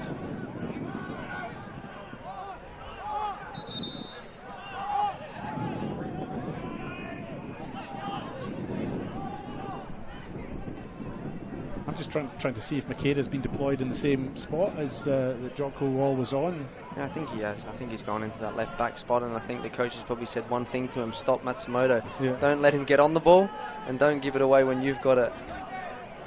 Well, that's two things, Steph. That is two things.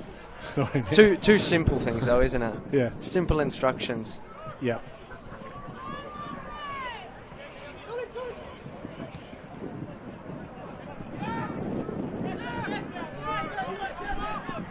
Francesca. Shaxi looking to just come in now. Scamitzi with it. McCabe has an option wide, does take it. Detroyer wins the corner for Modbury. Good covering by Centofanti there as one of the number 6s there. That's part of your job when someone's out of position, and he's done really well there to block the cross, because that could have been very dangerous.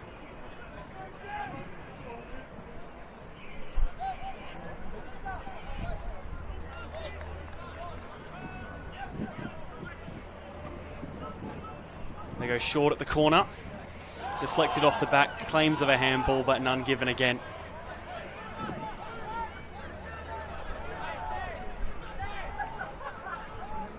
Just ticking over into the 40th minute. Nearing half-time with Campbelltown in a slender lead.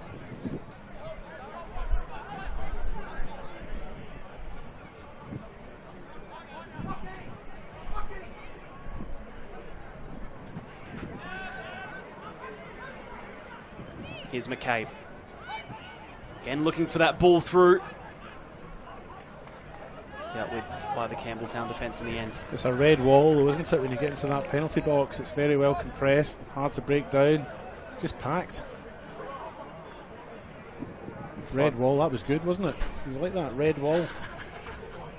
I made that up. Foul committed there by Shumitsi. 5 minutes before half-time, Modbury Jets will want to get into the break on level terms, you would assume. So they're very aggressive in the way that they're, I guess, trying to pursue that goal. And Campbelltown probably have the opposite thoughts, thinking we'll just shut up shop here for the last 5, don't concede anything, and we go into the break at a 1-0 lead.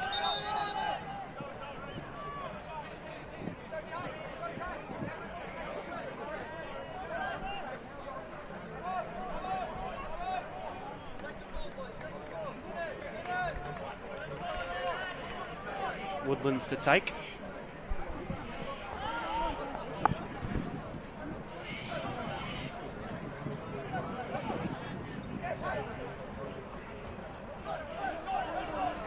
Scamitzi does well to get the touchdown, makes his way into the box. Silly foul. The centre back was going nowhere, and he's just, if it was soft, he's still, you can't put any kind of touch on the defender, because they know they can go down and they'll get a free kick there.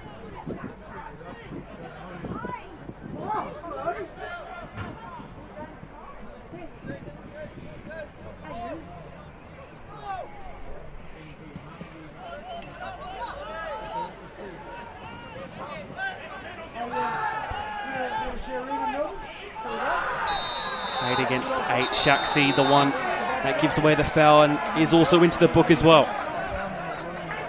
That's not the first time that Shaxi and Mullen have clashed as well. It's been a real battle between those two. Morris Natali clearly not happy on the sidelines about that one. I think he was calling for a free kick on Dion Kirk here with a little nudge in the back, but for me, there's nothing in that one. That one is a definite yellow card there for Shaxi. He's done 2 or 3 of those, and he probably knew the card was coming after he's done that. Free kick at the halfway line for Joel, all right to take. Puts it into the box for Alex Mullen. Gets the header on, Matsumoto! Oh. Another good opportunity for Campbelltown. Really good opportunity, wasn't it? Found himself about 2 or 3 yards out, just leant back a little bit and has put it over the top. Mind you, Ryan Neild is a large, imposing presence there, wouldn't he? Would have come out like a monster, wouldn't he? So maybe that was just enough to put Matsumoto off.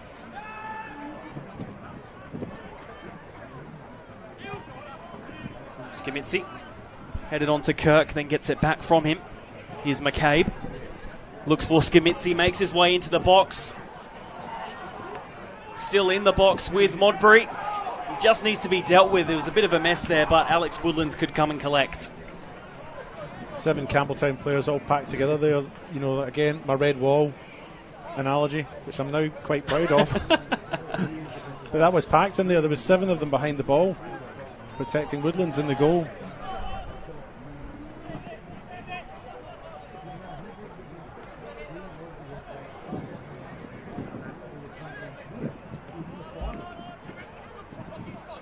We'll find out how much additional time is left soon. We enter the 44th. Ball back with Ryan Neild.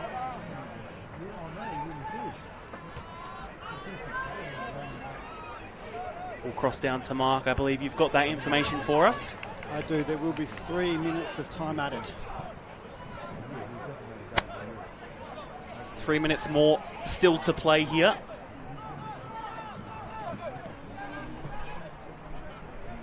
After we tick over into the 45th.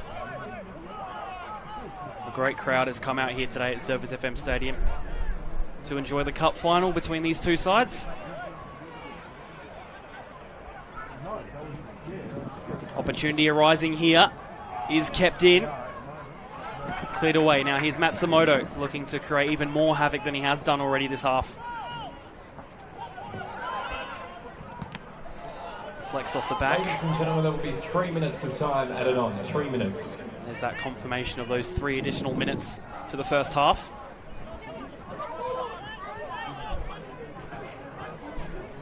Modbury would love to get just the one back before half-time, though. Possibility of it having gone out of play there, but referee says play on, and now it's Mark Marino with it. Still with it, right on that touchline, trying to make his way past.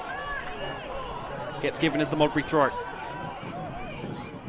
He looked like he was giving a spray to the linesman then. I don't know if he wanted the throw in or a free kick, but he's definitely angry. Ball over the top, looking for Kirk. Falls wide, but no one's really there, and they have to run in to try and collect. Skimitzi. Detroyer. Back with Wilson.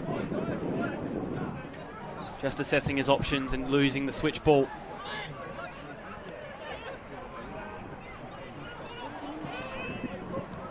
Ball over the top again. It falls quite nicely. He will be offside, though. It's a great ball in by the substitute there, Machida. And he looks to be a little bit more comfortable out there. So I think the coach has made the right decision by bringing him on. Christian Verdicchio just telling Mark Marino in no less words to shush, I think that was. Yeah. Finger to the lips. Yep. Very clear piece of refereeing that.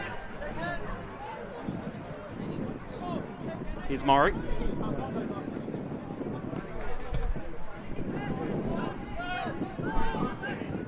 Cleared forward by Francesca. Shaxi couldn't get the touch.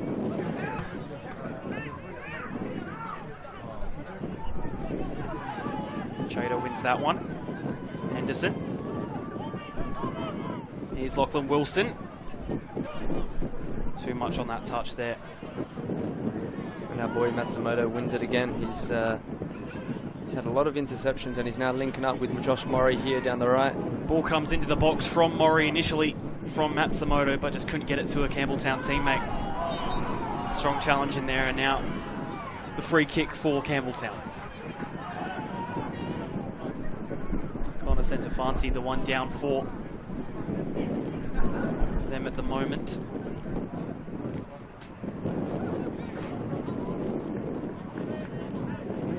This could be the last bit of action for the half as well for Campbelltown, so they want to get it into the box and see if they can snatch a second and not put the game to bed, but definitely put a big emphasis on, you know, I guess one hand on this cup.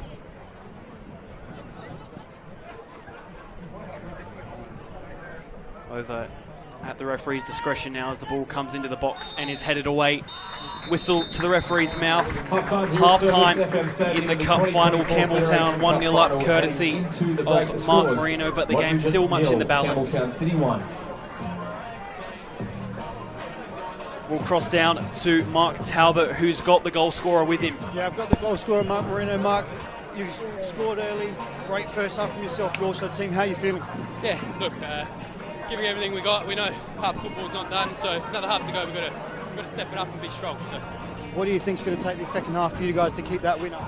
a lot of hard work. You can see we're all working our asses off. So, sorry for the language, but we're all working hard. So we've got to continue that. It's the only way you're going to win. Excellent. All the best for the second half. Back to you guys. Thanks for that, Mark. Game still very much in the balance, but Campbelltown have been the better of the two sides in that first half.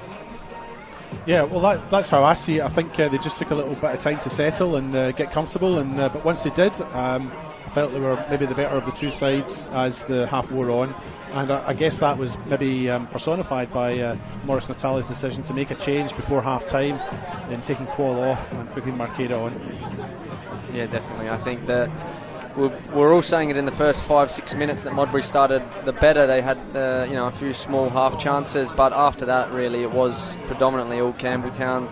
They scored the goal and then they just kept dominating the game, and as it went on, Modbury, they did have a few small chances with the combination plays, but nothing really that put Woodlands under any pressure. I don't know if he's even actually had to make a save yet. As we just roll through these first half highlights, there's that goal from Mark Marino, which looks to be the decider at the half-time break. Modbury have had some half chances, but nothing too clinical, but McCabe and Scamitzi have looked very promising up front. Yeah, definitely.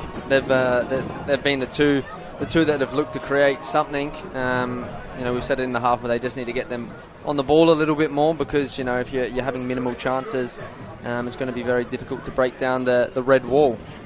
Nice one, Steph. You fit right in. The new guy fits right in, Steph.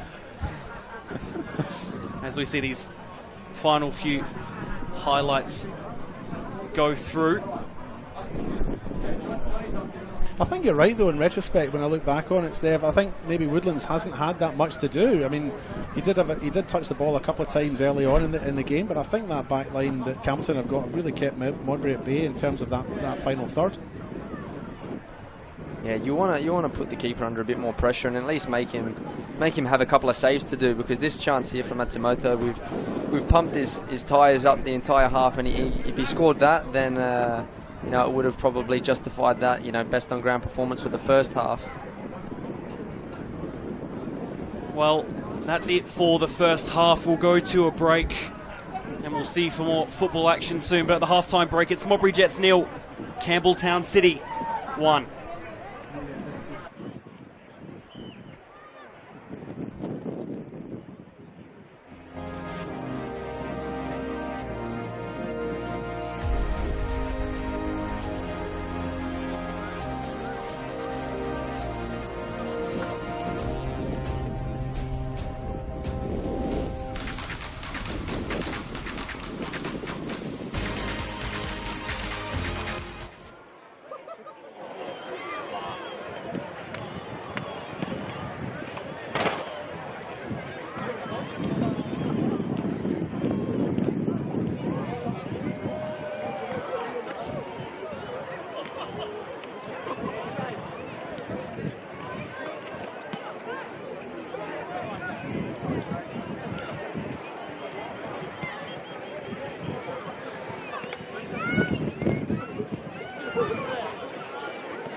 We're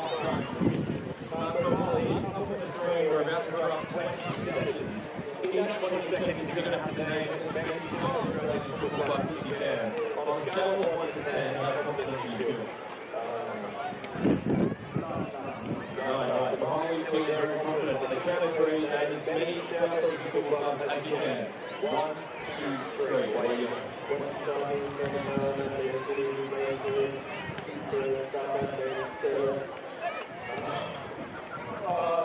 Keep going, you've got 12 seconds.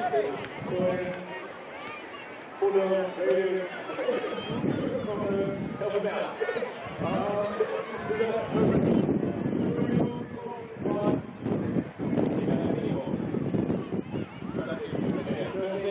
Let's check out the big three.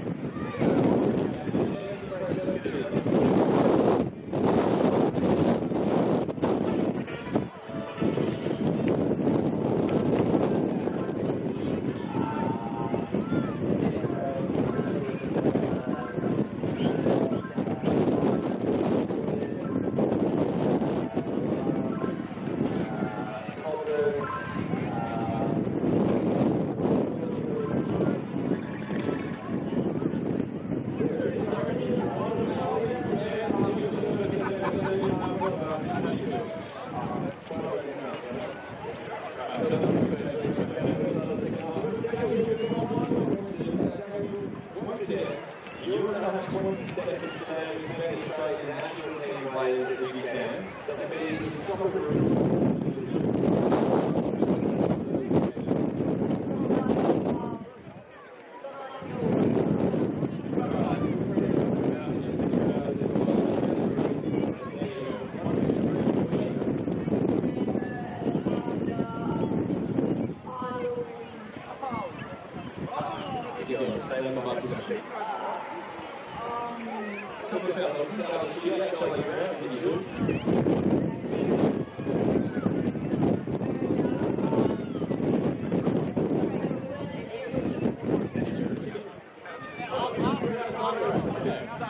let's take a look at how down below it is.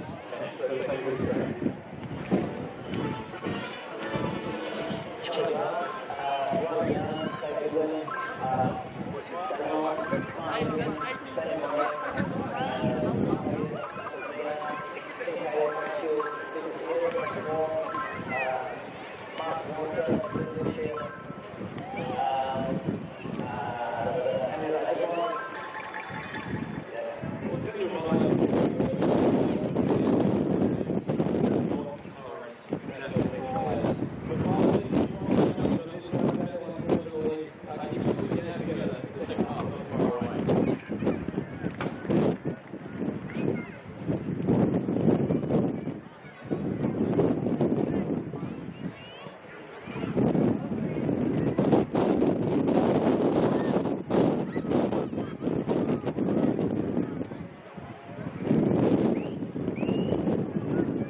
Welcome back for the second half here at Service FM Stadium. 1-0 at the halftime break, the way of Campbelltown City.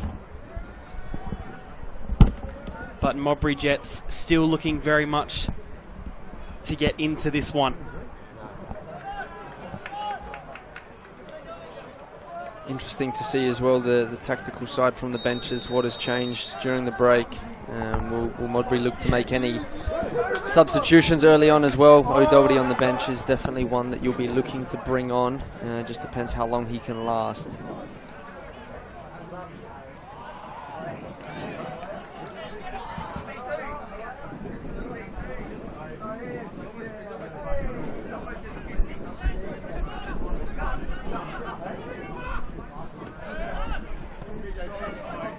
Campbelltown now going from right to left of screen, Modbury from left to right. Down on that far right side now is Mark Marino, putting it forward for Yoho Matsumoto, getting the ball into the box. Alex Mullen was there, still on the pitch for the time being. In that first half, had a few collisions, which has hindered, well, probably hindered his performance in that first half. It'll be interesting to see if he does get through a full game so far. Skemitsi, that one cleared away. Unfortunately, that one's hit him on the head on the way through, because it was a great ball. Route 1 football, but it's almost very effective there.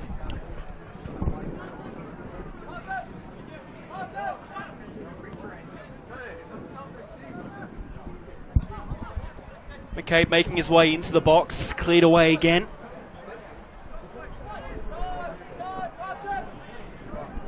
Here is that substitute, Giuseppe Macheda.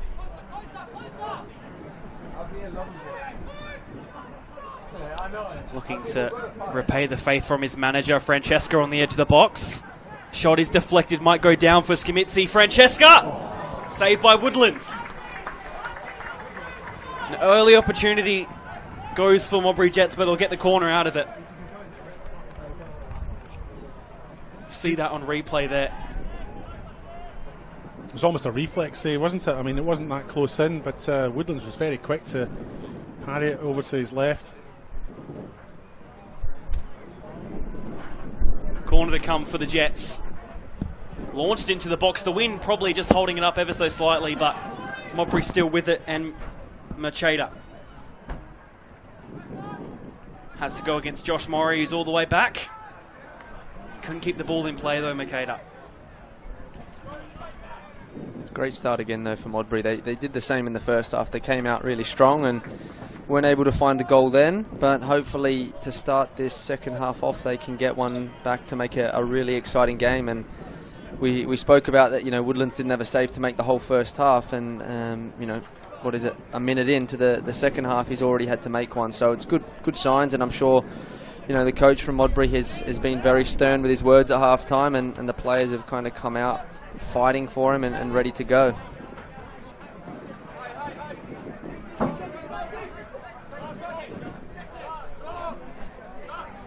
Thrown for Campbelltown.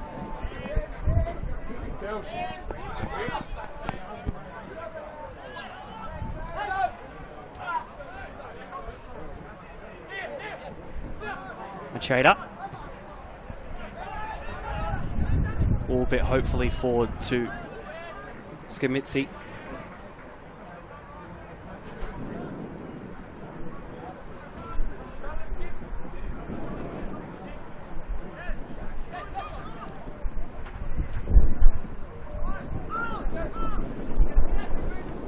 Francesca couldn't get that touchdown. Will go out for the Campbelltown throw.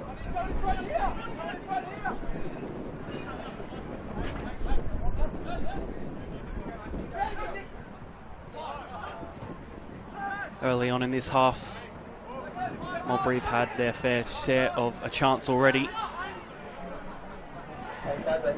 Just ticking under 5 minutes in. We'll cross down to Mark Talbot on the sideline. Have you seen anything interesting come from that halftime break for either side? No, nothing major. Both teams have come out effectively the same. The only difference probably is well, I wouldn't say difference, but we noticed it earlier, obviously, is Alex Mullen playing further afield than what Marino is, and Marino sort of dropped into that 10 role. Other than that, it's all very much the same, and I think that'll continue until probably around the 60-minute mark. Do you think Alex Mullen's possible injury is still affecting him in this half? Do you think he'll make it? Well, I did see him take some painkillers just before half-time, so we'll see how he goes, but he has taken steps to help him continue. And I think he's moving a lot freer at the present moment, so they may have kicked in, and we'll see him play quite a long game in the end. Thanks for that, Mark. Your knowledge, insightful as always. He's still grimacing, I think, when he goes up for challenges there. I think he's maybe not really wanting to get too close to the defender so they can hit him again, but you know, he's a strong player, and I think for Campbelltown, if he's able to continue, you're going to keep him out there for as long as you can, especially as this game gets closer towards the end. You want your experienced players out there. Free kick given for Campbelltown here. A late challenge, I think, was said to have happened by the referee.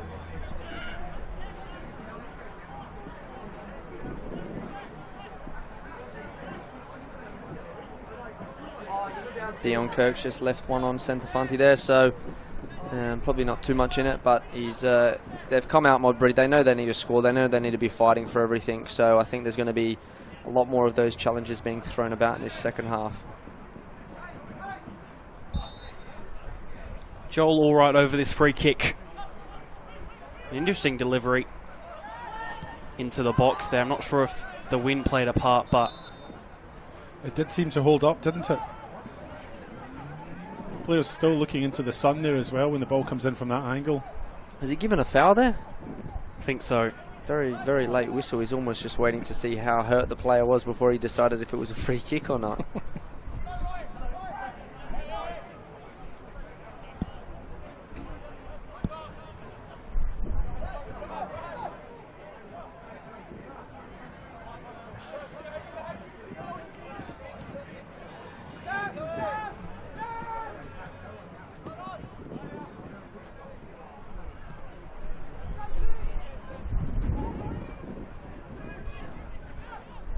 Said in the first half that Modbury's fullbacks are going quite high, and I think that's actually what's causing a lot of the trouble for themselves, because when they do lose the ball, their fullbacks are so high, and they're getting exploited out wide. But that's obviously something the coach has probably drilled into them, and they just need to be better with keeping the ball, because if they do keep losing it, you can see now the two centre backs, they're very, very exposed there with only the number 6, I think it's Francesca, in front of them.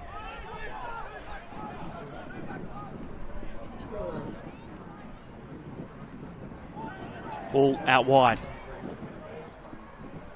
Ball delivered in, only comes off a deflection in another Jets corner.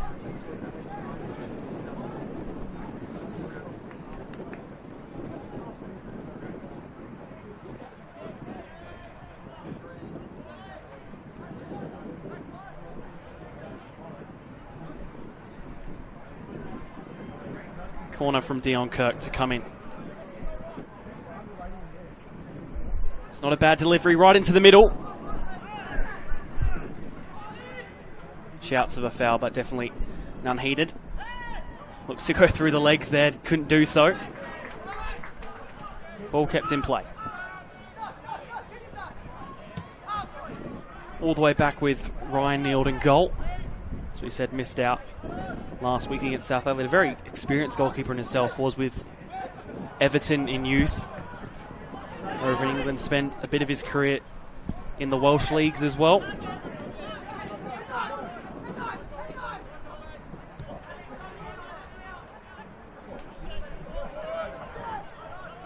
Francesca with the ball wide and over the top, looking for Macheda, but a bit too much on it.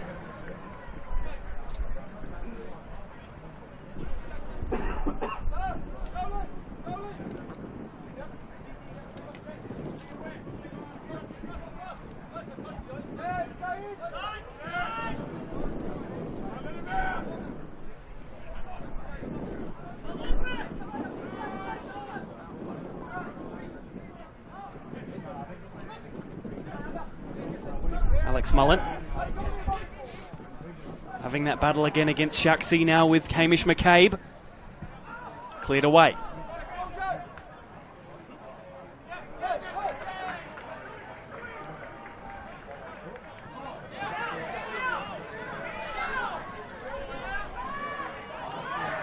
Bit of conjecture about where that throw-in should go, but it will stay with Modbury Jets. Hamish McCabe with the ball at his feet.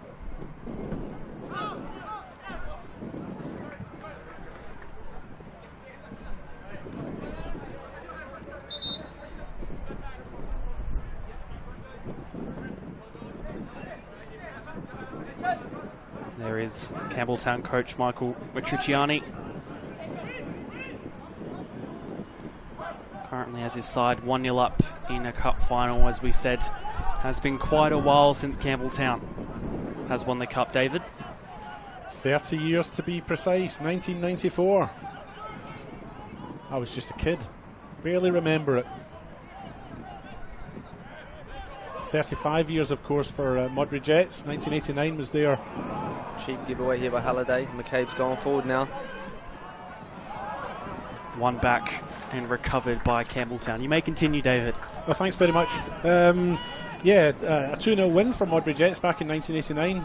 Brian Kent scoring both goals. Over their rivals Para Hills as well, nonetheless. Para Hills Knights featuring Martin Crook in goal. 2 penalties was enough to win the trophy back then. And ball there from Josh Murray.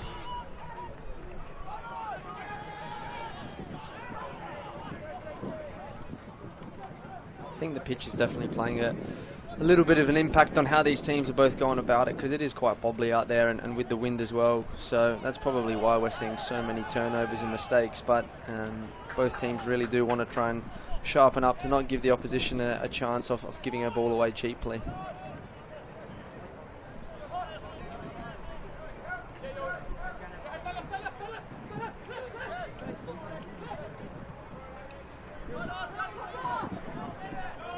Wilson.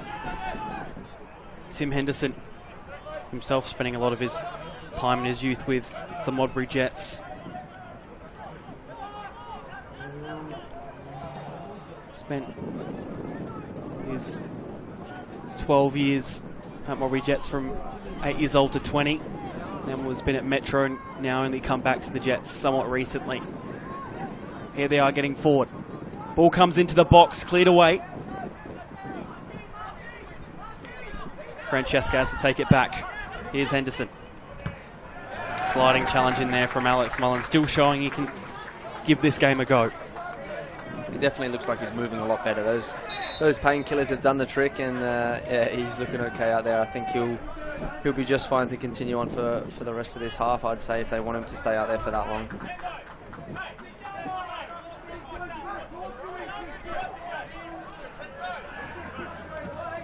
Multiple people willing to offer their advice to the referee, Christian Verdicchio again. Imagine having all those advisors.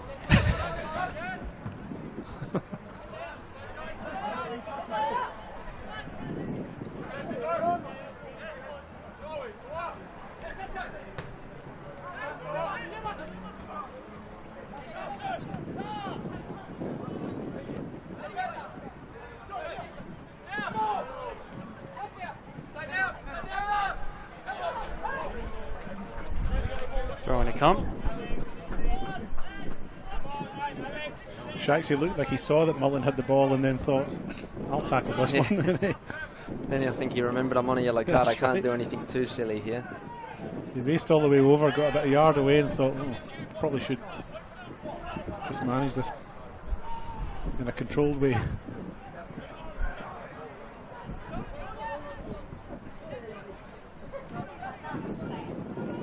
Well done by Skimitsi. Gets the deflection.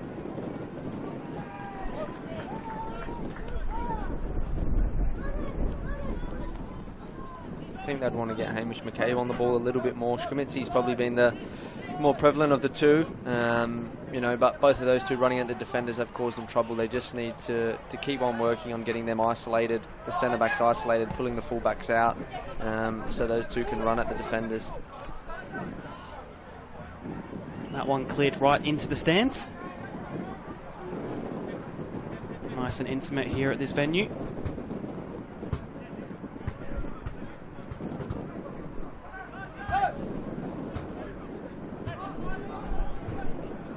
One will go out for a goal kick.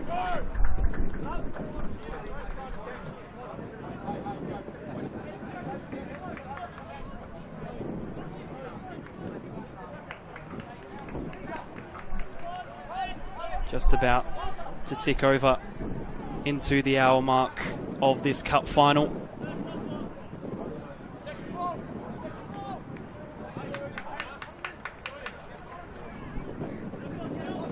Campbelltown in the league have had 5 clean sheets this year.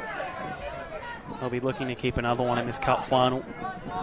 Modbury have been pretty prone to conceding goals, especially of recently having those 2 4-4 draws. Each game themselves quite incredible.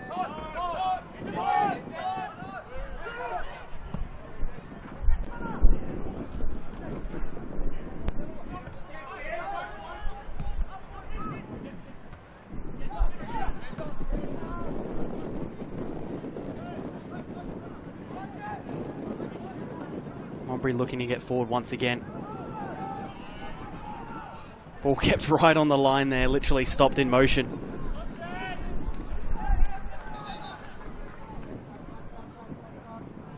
Substitute for the Modbury Jets.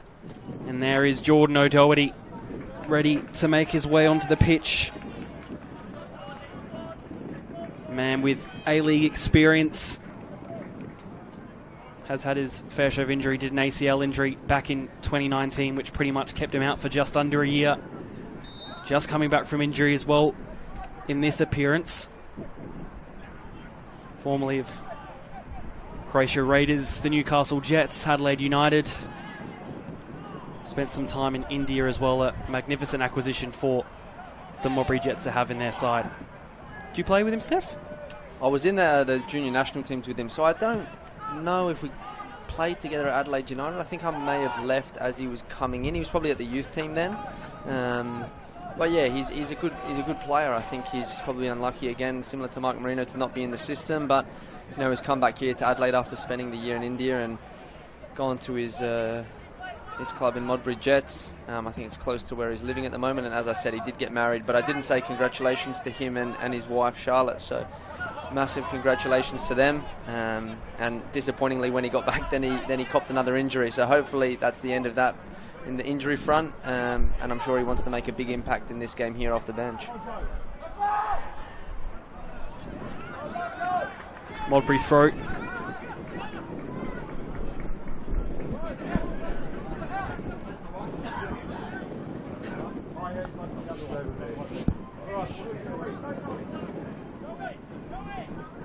Ball comes into the box. Might just need some sort of hit, really battling to try and get it in. Cleared away again. Almost with his first touch, O'Doherty there scored a goal, so it would have been the impact that the coach would have wanted. But it's good positive play, I think, you know, getting runs in behind there, you know, forcing that Campbelltown defence back a little bit. It's something obviously they're working on. They're trying to get those balls in behind, and maybe a little bit more difficult with the wind today, but you know, they need to keep on working on that to find some chances.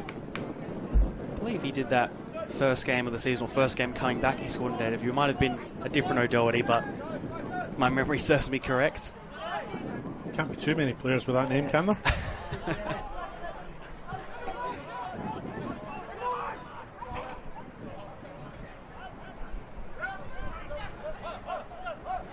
Henderson, very much alone there, and Yoho Matsumoto pounces. Too much on that ball, though. He had the right idea, though, didn't he? Just to flick it through there to the onrushing Mark Marino. McCabe would have been offside there if he tried to go for that one. Skamitsi. Now McCabe enters the box. Just tries to put it across the face.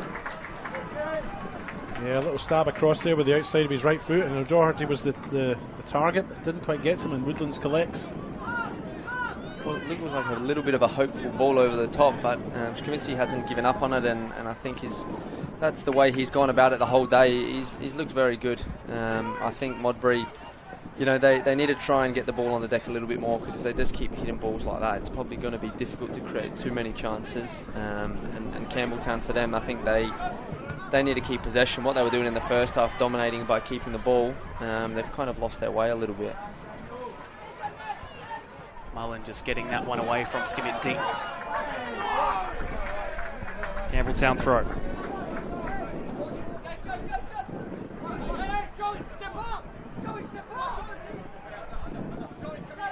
Still plenty enough time for the Jets to get back into this game. I do wonder what's going through the coach Maurice Natali's mind though at this point. 65 minutes, so we're 20 minutes into this second half. I'll just let you take this one. This might be a golden opportunity here through the legs. And there's Josh Murray. Celebrates with the coaching staff and gets Campbelltown 2-0 up. It's brilliant work by Alex Mullen here on the touchline. I think he's bullied Henderson, kept the ball in, and it's a great assist. But Murray, with that little bit of class to put the ball away, similar, I'm sure, that his dad would have done back in the day as well.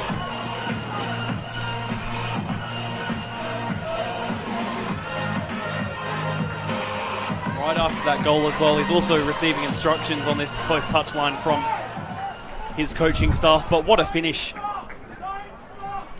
Gets it through, actually takes a slight deflection off Ryan Neal, but Campbelltown nonetheless scored by number 11 Joshua Murray. Into the back of the net for Campbelltown. Gives them a 2-goal lead. Modbury Jets 0. Maybe Modbury just caught out a little bit with that, what you were talking about before, with the pressed up high, and they've just been caught out a little bit. They only had one at the back there in the end, chasing back to cover, and yeah, I think it might be Henderson in the end. It was the only player who managed to get back to help defend the goal. Yeah, I think with Henderson and Wilson there, obviously when you're getting your fullbacks so high and your two number 6s, if they do press on you, you're leaving yourself exposed. And then when Henderson gets beat, it's yeah, I guess the winger there on Murray on the other side was able to get on his fullback on the inside, and something that's happened the entire game. And I think Campbelltown probably, not sure if they deserve the second goal based on how they've come out in the second half, but they've definitely been the team that's been pushing throughout the match. Looked more lightly, yeah. Their 10th cup final for Campbelltown. Their first appearance all the way back in 1976, where they lost to Adelaide Juventus 4-0 that day, 18th of September. Only won twice of those previous 9 and might look to make it 3 out of 10. Spoke to Daniel Mullen during the week and he said it himself, it's probably the one competition that Campbelltown have probably been chasing after all their successes over the recent years and just haven't been able to get. Slightly risky there from Tim Henderson. I don't think he meant to. He quite meant to pop it up like that though. Looking from range. Ryan Neal had to make that save. He keeps it in play though. Murray. Rising high there was Alex Mullen. A little bit like Mark, wasn't it? Campbelltown get another one. It'd be hard to see Modbury coming back. My 3-all still on the cards though, isn't it? Well, 2-0's looking not great right now, because I think Campbelltown are about to find a third. Well, here's Marino looking to get his second, just trying to make his way in. Lovely bit of footwork there for Matsumoto to get onto. Couldn't get the pass off, still battling for it. Lovely challenge in there. And funny you said it looked like the mark, David, because we'll cross down to Mark on the sideline. Mark, how's it looking from down there after that second goal? Yeah, Campbelltown very much buoyed by that second goal. As you saw the celebrations, it meant a lot to them getting that second goal, because it does obviously spreads that gap a little bit, makes it harder for Modbury. But Modbury certainly just seem to be struggling to find themselves at the moment. And the goal, funny enough, started with the hard work from Alex, putting him under a lot of pressure as he gives away the free kick there. But he put him under the pressure and got Murray in behind. So we'll see what happens there. We'll just keep an eye on Henderson as his usual little dig at a player after where he can and try and upset players. Only just catches him there, Alex Mullen, but it's enough for the referee to give him a yellow card.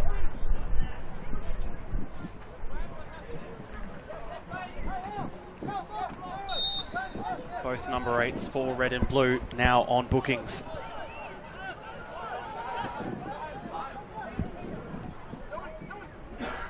Ticking over into the 70th.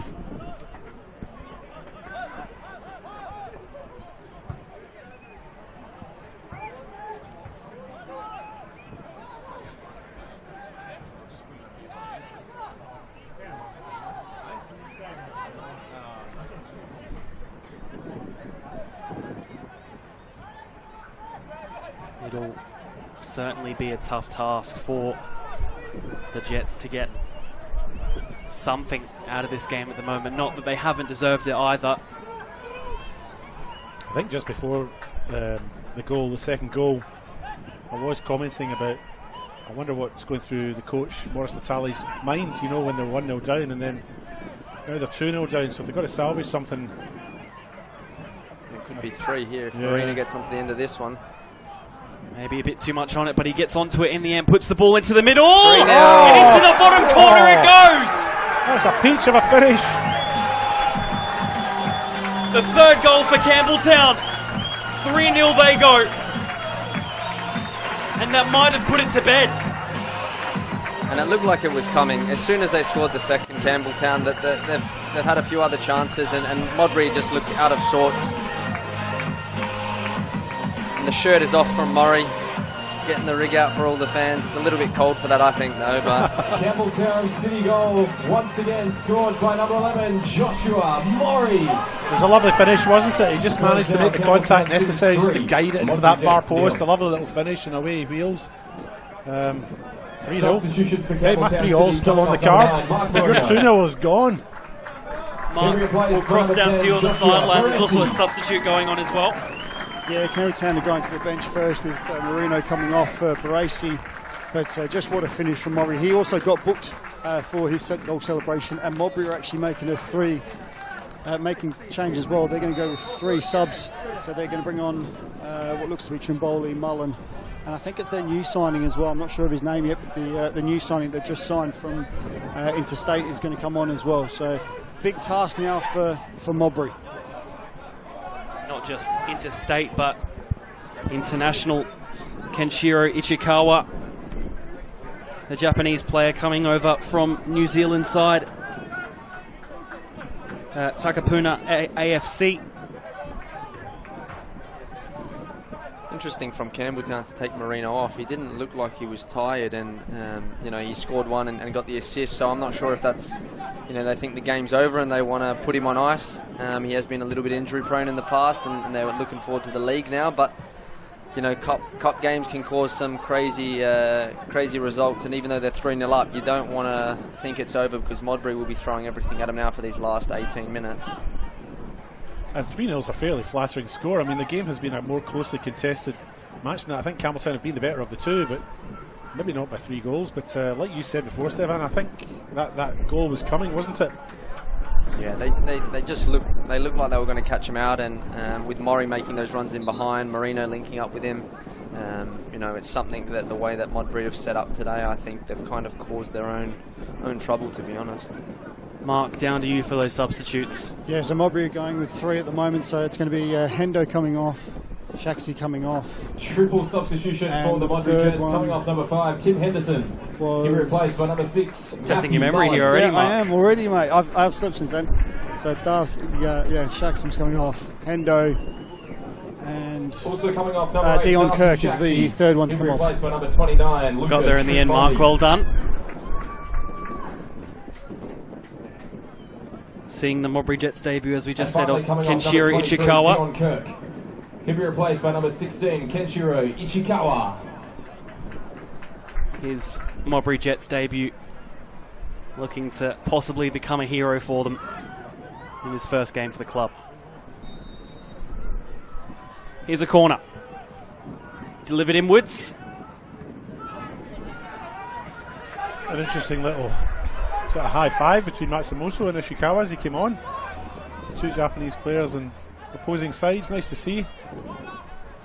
Lots of Japanese players floating around NPL leagues, whether it's in South Australia or Victoria, New South Wales. I think they're they're very, very talented players, the Japanese, and they seem to all do very well when they come here. I think with their work ethic and their technical ability.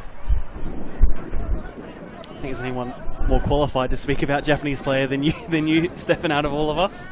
Yeah, I don't want to start speaking Japanese on the broadcast, but I know a little bit about it. It's a great country, and the players are of a very high standard, and they've got a lot of depth, a lot of talent pool. You see the players that are playing in Europe, but then they've got the J1, J2, J3, and also their JFL, which is your NPL equivalent. And I think the quality of life here in Australia probably appeals to a lot of them.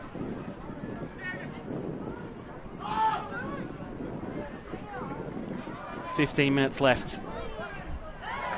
Oh, soft from the referee again.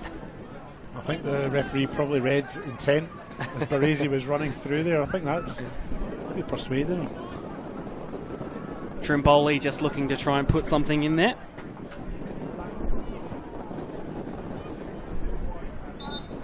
Campbelltown also readying up a substitute. Nicholas Graves to come on for Alex Mullen, Substitution for Campbelltown who's City, battled hard, even got the Alex assist this Mullen. afternoon as well. Who will replace run number 19, Nicholas Graves. All in all, for his injury, has had probably a pretty decent game tonight. Yeah, massive impact. I think he's shown, obviously, he's the captain, he's led by example. Probably wasn't feeling his best throughout, but he's battled hard in there. He's got the assist, and that really changed the game, because Modbury were slowly coming back into it. They were looking the better side in the second half, but that assist really has changed things in this match. Captain's armband has been handed over to Daniel Mullen at the back as well. Almost haven't even noticed Dan Mullen at the back and Maricic, to be honest. They haven't had to do a whole lot, which is probably a good sign when your centre-backs aren't getting involved. Here's Yohei Matsumoto. Now with Mori, looks to take on the shot himself, but it was wide of the target anyway. I reckon he knows about that record. He wants the top goal scorer. He must know how many he needs to score.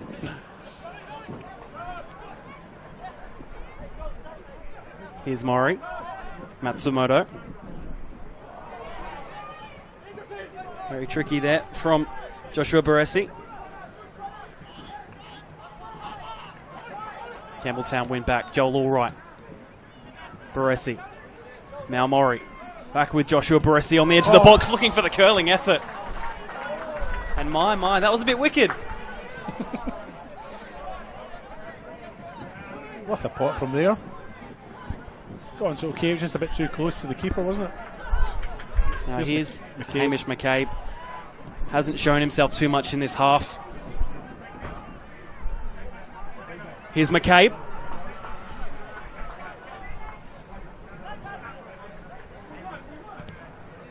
If it stays like this, it won't be a birthday to remember for him or his brother.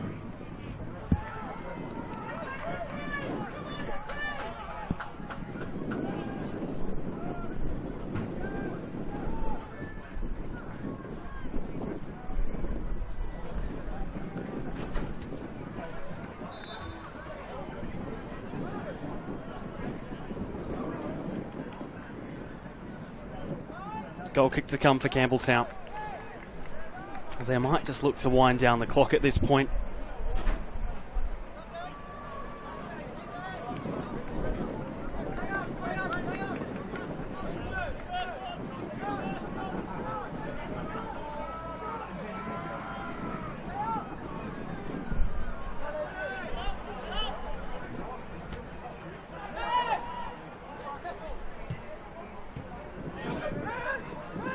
Matsumoto with it. Over the top, Mori's offside.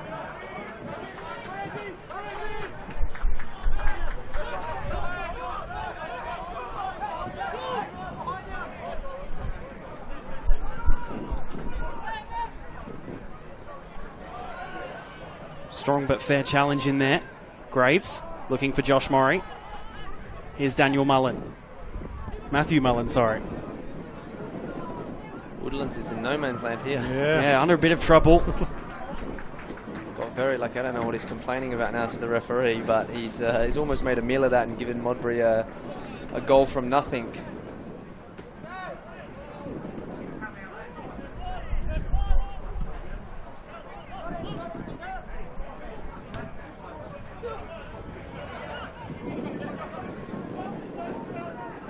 Sent to Fancy. Cleared forward by Wilson. Good touchdown from Baresi. Matsumoto.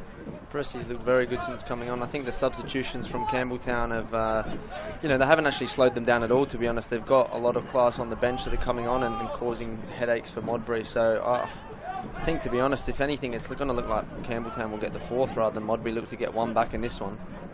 Baresi seems to be everywhere as well. Here he is again. Might look to have his opportunity of his own on the edge of the box, just making his way in. Dealt with by the Modbury defence a bit sloppily in the end. Campbelltown back with it forward. Here's Baresi. Intercepted. Maury on the edge of the box. Ooh. Onto the top of the net.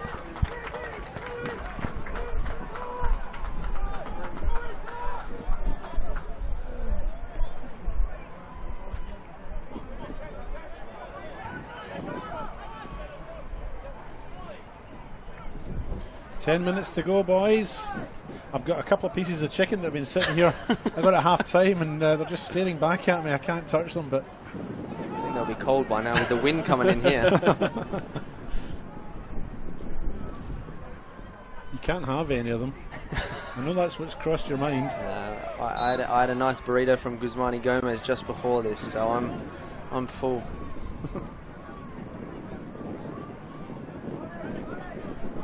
Free kick for Campbelltown. Alex Woodland's looking to have another clean sheet.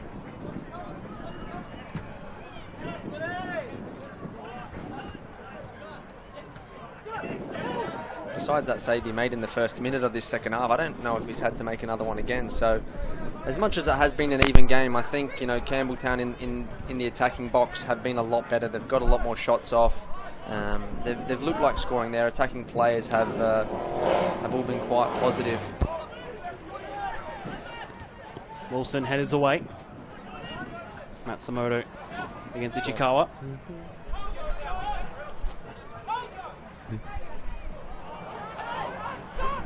Here's Matsumoto with it again. Maury makes his way past. Might look to take on the strike himself. Goes out for the corner. Maury's come into his own in this second half, hasn't he? Really, it was maybe a quieter first half for him, but this second half he just seems to have popped up more often, and even before he scored the goal, he just seemed to have been around the place more. Yeah, especially, I think, since he's come more central with Mark Marino and Alex Mullen going off, it's obviously Baresi and Maury more central. I think that's his natural position. Out wide maybe isn't probably the place he'd want to be, even though he was doing well there. I think when he's central, he can cause a lot of trouble, and he's on track for a hat-trick here. If he keeps this up, I reckon he's going to get another couple chances before this one's over. Matsumoto on this corner kick. Cleared away.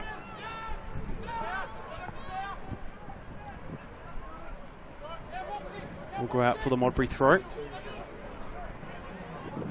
We'll cross down to Mark on the sideline. Mark, what's the attitude like on both benches at the moment? Campbelltown, I'm sure, are pretty exhilarated, but the Modbury bench might be a little bit flat. Yeah, the Modbury bench is definitely a lot flatter. They seem to have almost accepted their fate, to be honest, whereas Campbelltown bench, Michael's still up and about, yelling at his players to drop, to get in, to defend, and really just making them work hard, and it's proving to be the way that's getting them over the line at the moment. As you can see, I don't know if you could just hear Michael there in the background just telling Maury to make sure he gets out there to cover that fullback that had the ball, so he's really pushing them hard.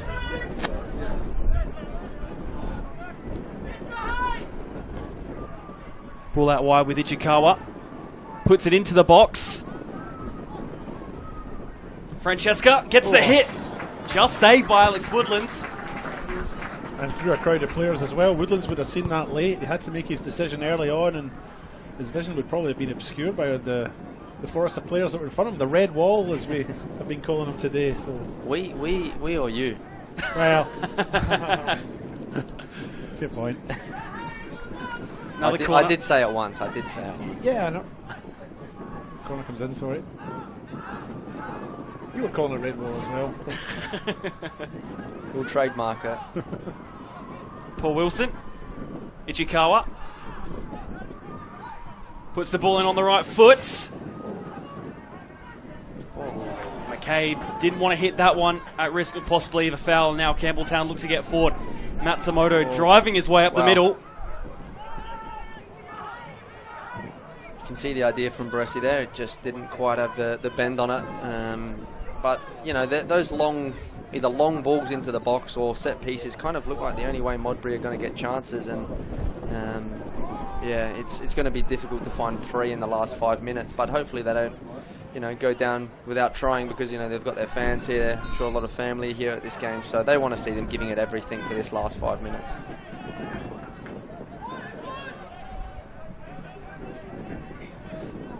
They've got another chance here from this free kick with Francesca.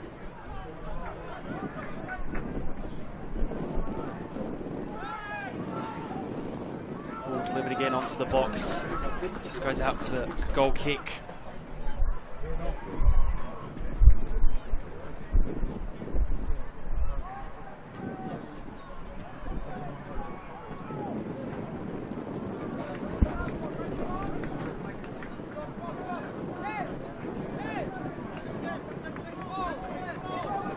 So a goal kick which Woodlands will now take.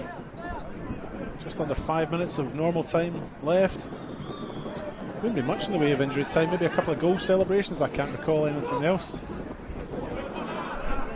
Yeah, no one's really gone down in the second half. Yeah.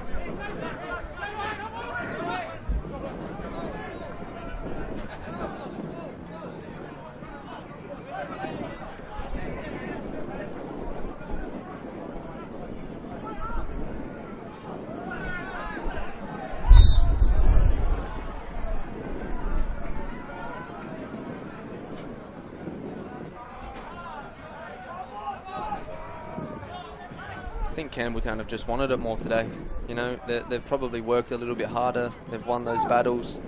And yeah, you couldn't really fault anyone on the Campbelltown side for their work ethic today, and that normally results in a win, to be honest, when everyone's put in a shift like that. Francesca gives it away. Baresi.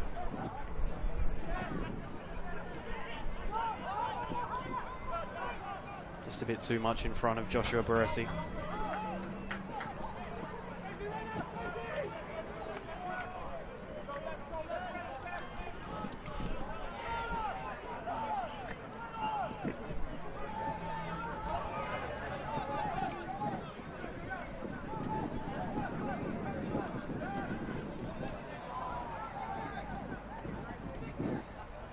McCabe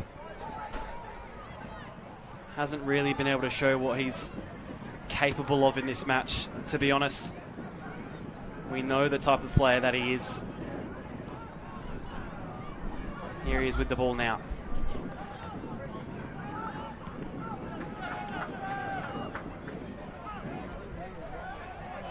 Do you feel that's more because he's been stifled of supply, or Campbelltown have nullified him, or why has McCabe not been in this so much? Opportunity. Ichikawa just putting it wide. Yeah, I think it's just been a tough game for him to really make his way into him and Skamitsi up front. Looked promising early on in the first half, but ever since then really haven't been able to connect with each other and the rest of the side like they probably would have wanted to, as they have in league matches recently. Yeah, it's probably the quietest game I've arguably seen this season from him. You know, he just hasn't been in it in a way that you would kind of expect.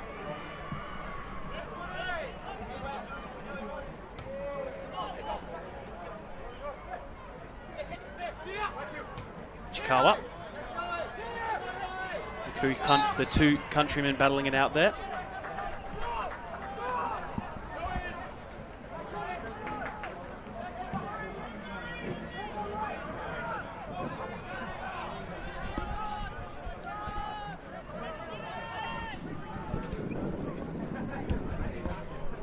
I think Maricic and Mullen have done a really good job, though, also with McCabe. Obviously, he maybe hasn't gotten the service, but it's probably also down to those two being quite tight with marking him, tracking all the forward runs. So it's Skamitsi that we have said has been a little bit more involved, and potentially because the attention's gone to McCabe, he's got on the ball a bit more, but not being able to really find that goal which they need. maybe a combination of both as well. You know, they're looking after him, and the supply hasn't been there as well.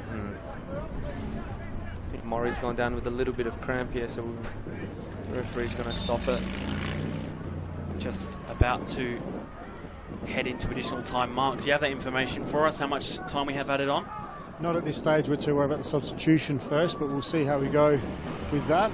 But it is just down to cramp, I believe, at this stage. Will it be Murray coming off for whoever's getting ready, do you think? I think it's Piscineri. There will be a minimum of 5 minutes of time. It does look like Anthony Piscineri. And there was that 5 minutes of time added on. No hat-trick for Murray then if he's coming off, but he's probably been the best player on the ground, I would say, for me. I think the second half, 2 goals. He's looked very dangerous, could have almost had a hat-trick as well, so he's been a real live wire for him. I think they put up the wrong number. I was going to say, I got very confused there when I saw Alex Mullen's number. Alex Mullen's coming off again. He replaced by number 15, Anthony Piscineri. All right, they should get Mark Marino back on. What's that like in the under 12s? You know, you come off and you go back on. The interchange. Long throw in, it come right into the box. Francesca gets it. Here's Mullen. Francesca with it, looking to deliver the ball in, is deflected off. Ticked over the first minute of additional time. Looks like... Oh, there's a bit of argy-bargy here between Allred and... Not sure who the other is, Machida. Seemed to break up pretty quickly as well, to be honest. Christian Verdicchio didn't blow his whistle. No, yeah. And they took the kick back here, so it was play on. As soon as they realised the game was back on, they just sort of let it go like that. Okay.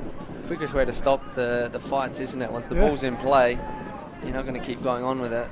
We're like a bunch of cats when you throw a little light down on the floor, you know.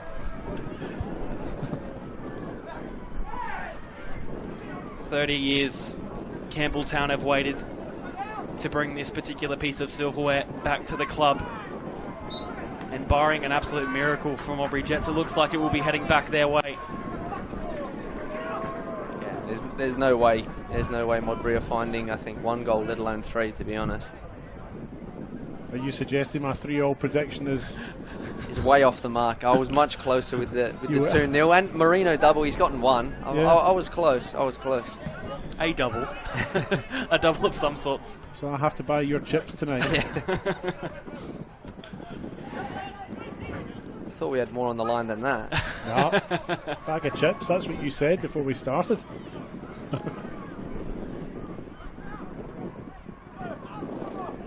Ichikawa has put a few crosses in since making his way on the pitch. Doesn't actually look too bad, to be honest, for what is a probably struggling Modbury side at the moment. No, he's put himself about since he's come on. Looks eager as well, you know, despite the fact that this game is certainly gone. Of course, even looking beyond this, he will probably be quite important looking on forwards for Modbury in the league, looking to try and make their way to the top, as it's been turning over pretty much every single week with the results we've had. I was just about to say that, with finals not that far away. Ball delivered into the box, is there. Right into the defender though. Ichikawa. Edge of the box for McCabe. Probably doesn't hit it as cleanly as he would have liked to on the edge of the box now. Going wide.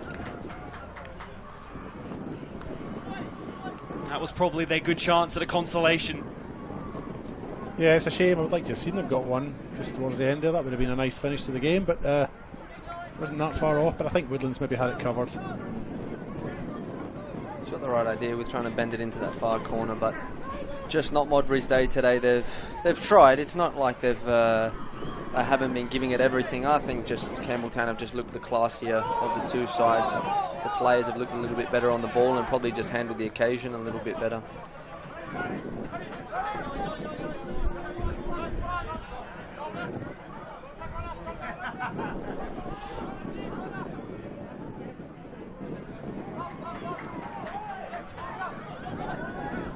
Modbury Jets throw in this final minute. McCabe.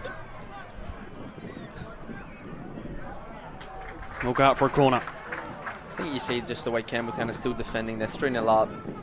Time's almost done, but they're still desperate in every action, and that obviously shows a good side, and this will really put them in a good position going into the finals in the NPL as well. Hamish McCabe to put in this corner. Headed only upwards. Still in the mix-up. Cleared away in the end. Oh, here's trouble. It's a 4 against 1 here. Could have a shot from here. Oh, and he's picked out the one of Modbury. Didn't matter in the end. It's full time. Campbelltown will go back to their home ground with the Federation Cup in their hands. 30 years in the making. 30 years of wait. Finally, with that Federation Cup trophy back. And well deserved in the end.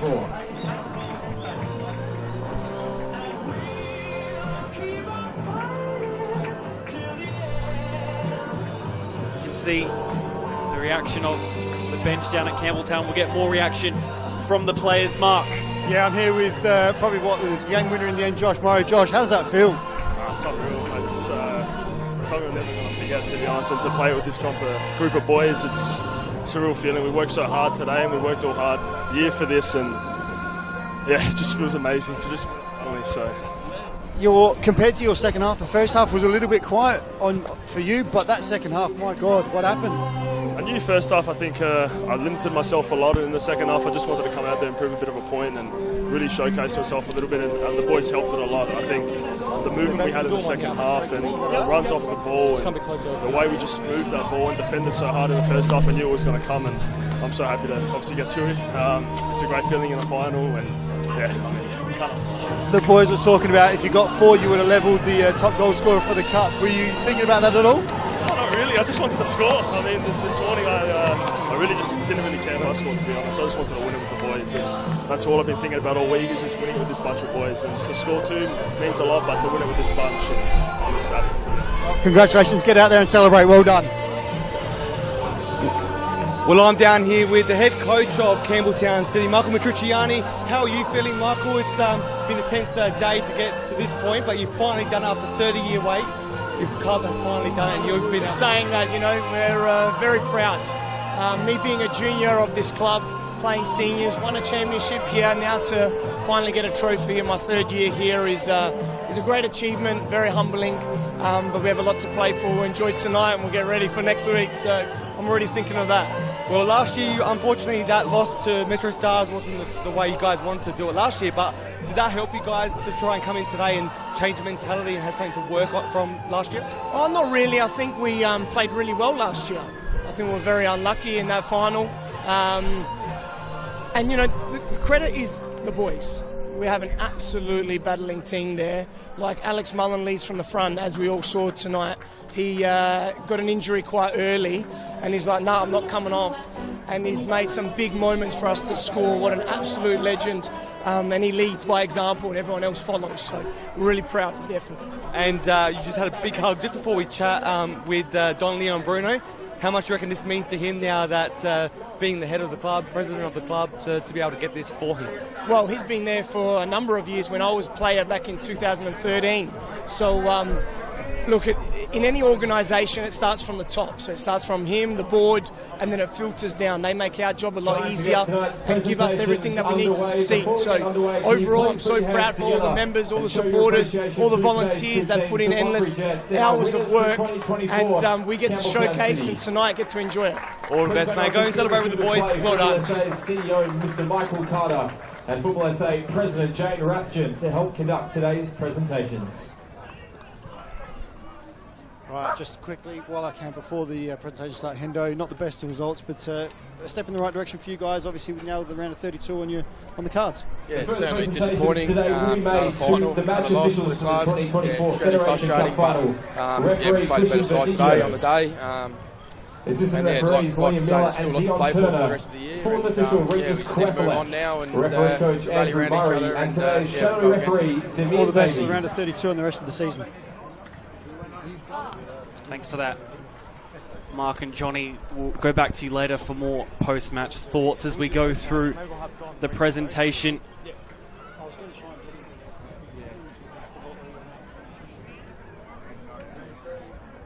The match officials: Christian Verdicchio, Liam Miller, Dion Turner and Regis Queffelek. Presentations will now be made to the 2024 runners-up. Can you please put your hands together once again for the Modbury Jets?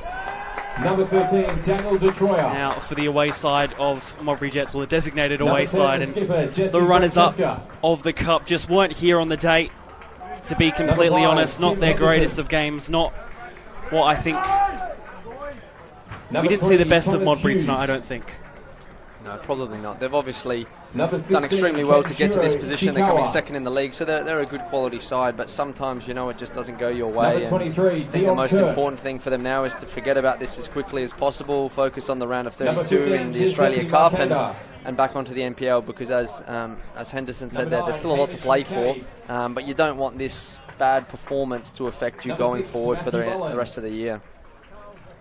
Yeah, they came out at the start. Number They promised a 1, bit, didn't they? They Ryan looked like they might be better than they ended Number up being. 24, Jordan But that's a very O'Doherty. good Campbelltown side that's come out Number on top, 11, and Francesco nothing Schmidzi. we can't really take away from that. Number 8, Good to Dustin see Alex Jackson. Mullen as well. After the final whistle had gone, he'd Number made his way 29, over Lucas to the Shamboli. Modbury side and had offered his Number 2, condolences. Paul Is that the right Wilson. word? Commiserations? Whatever the right word is. But it was a Number nice touch 17, from him as Walker well. Wilson. Yeah, and And Mitriciano number mentioned 27, it's all about the Joku players Wall. and the work Head ethic that coach they put in, of and the Jets, Morris their Vitali. captain Alex Mullen leads from the front. Obviously, it's on the Well, field and off the Ranger field Modbury's in coaching being a good and person. playing I think that's group forward to receive their medals. most important, to be honest. But on the field, yeah, he was a monster today to fight on from that injury, and like he said, big moments. He stepped up with that second goal, and they look like they're going to be a good side. I think in the Australia Cup, you know, they can cause a bit of damage to other local league teams, and if they come up against an A-League team, I think they'll do quite well. So as I said earlier, I hope they can get through in the next round and we can face them next, because it'll be a great match. Yeah, it would be something to look forward to that if that happened. But they've still got their NPL. You know, they're still sitting second in the table of the NPL. You know, they'll be feeling it right now, and the heads are bowed. But they've still got a lot to play for this season. By the match officials, it is awarded to Campbelltown City's number Quickly. 11, Joshua Murray. They revealed it before we could even have our own predictions. Joshua Murray is the player of the match for the 2024 Federation Cup final. His 2 goals got them over the edge this afternoon. Did we not even get a vote in that? Well, what would have you said if it wasn't Josh Murray? Who else would have you given it to? Probably Josh Murray, number 1. Mark Marino, maybe number 2 with a goal and assist. And to be honest, bar those 2, I think everyone else was very, very even. You know, everybody from Campbelltown was very good. Mullen and Maricic at the back, very solid. Even Bresci off the bench. And I think we mentioned earlier, he was everywhere for the 30 or 20 odd minutes that he was on there for. So lots of players that will enjoy themselves tonight as well. We've forgotten about Matsumoto. Oh, true. Matsumoto, I think Mullen also did quite well considering his situation early in the first half, like getting that assist and just pushing himself all the way through to try and get something a bit more out of it for himself and his team. Matsumoto, I feel, maybe faded out a little bit towards as the second half progressed. His first half was excellent. Murray wasn't particularly noticeable through the first half, but had a very good second half. So I think maybe they came in and out of the game a little bit, some of these players. Mark Marino, like you said, I think he had an excellent game as well. Yeah, you're right about Matsumoto. I did forget, I was raving about him in the first half, but second half, he hardly touched the ball. So I don't think that was down to him having a poor game. I think it just didn't really come on his side, and the space was probably on the other side where Murray was getting in, and it shows a good team when you've got so many players that play so well, and you're not reliant on just one individual. Well, you do say that as well, but of course they did bring on that substitute as well to try and combat Yohei Matsumoto, and as you said, that was late towards that first half, trying to combat against that, so that could have been a factor in sort of preventing Campbelltown from getting much more out of this game than they already have. Very good match management, if that has been the difference for Matsumoto's first half performance versus the second. And even in goals, Woodlands, he didn't have too much to do. What did he make? 2 or 3 decent saves. So yeah, everybody performed well, and it was a very professional performance from Campbelltown, and they should be proud of themselves. I know from knowing a few of the players, they will definitely be enjoying themselves tonight. But they're semi-professional athletes. Surely they've been tucked up in bed by 8 o'clock. I'll definitely be in bed by 8 o'clock. We had a massive day at training today, straight to here. But these guys here, they've just won the cup final, and I don't think they're too worried about recovery right now. Back to the league next week, I suppose, isn't it, Seb? I've forgotten all about the league. Caught up in the excitement of all of this as the flag is presented and the trophy as well. Alex Mullen, their captain, their leader, along with their coach Michael Matriciani. Two people who've brought so much to Campbelltown in recent years, including this piece of silverware right here. The winners of the 2024 Federation Cup, Campbelltown City.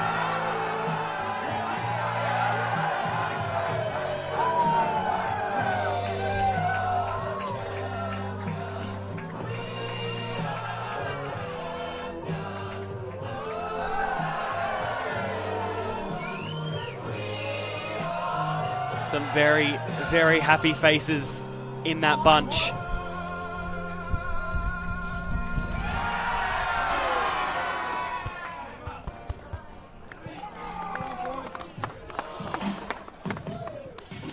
An actual Red Bull is presented to us right at full time.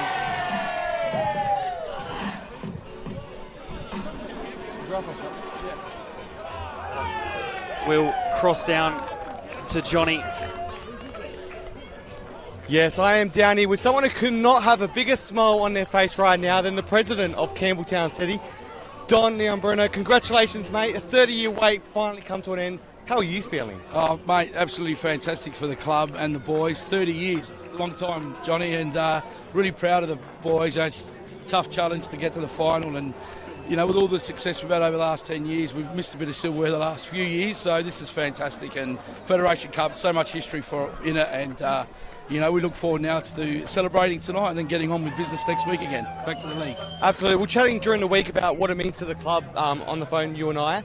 1994 the last time. I was only a few weeks old, I think, when they won the last time, your club. Now I'm 30, I get to experience it, but for you to see that and what's it mean for you and the past players that were here earlier for the pre-game event to be able to see the trophy lifted again, but on a milestone occasion after 3 decades? Yeah, look, it's great even for the boys that were here for the 94 team, and you know, some of them that were here today and some that obviously couldn't be here, they would have loved to see us win it. And you know, it's history. The Federation's Cup has so much history, and we love winning any silverware, and this is no different. So it means so much to all of us. And what's the plans? What's the plans for you? What's the plans for you after tonight? Now we going out for a bit more and go celebrate tonight. I will definitely go back to the club and celebrate now with all our supporters, members, and sponsors. The boys, let them enjoy it tonight and soak it all up for get ready for the season. Probably again next week. All right, we're going to let them go sing the song, and all the best. Congratulations.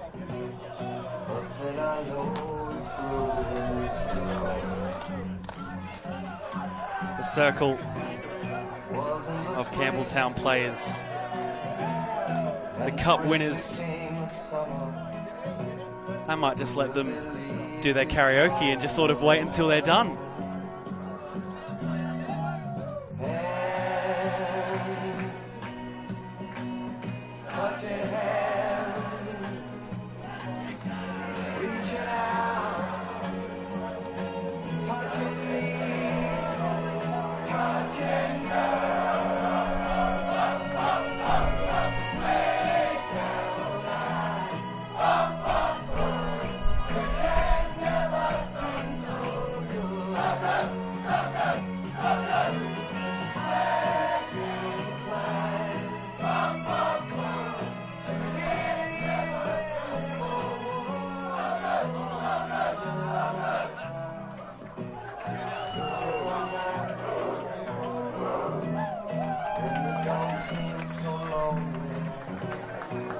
Great way to end the afternoon for Campbelltown City. They'll be happy to go and celebrate with their fans, I'm sure, with their teammates.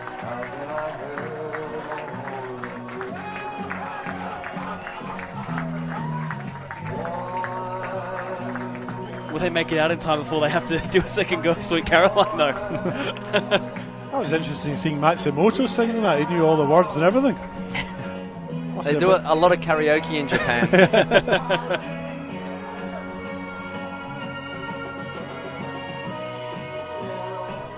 Joel Allwright, Alex Mullen and Daniel Mullen all there for that photo. Some of the most experienced players in the team. We'll look back at the highlights from what was an outstanding cup final from Campbelltown City. Mark Marino set the scene earlier on with this strike to get Campbelltown underway.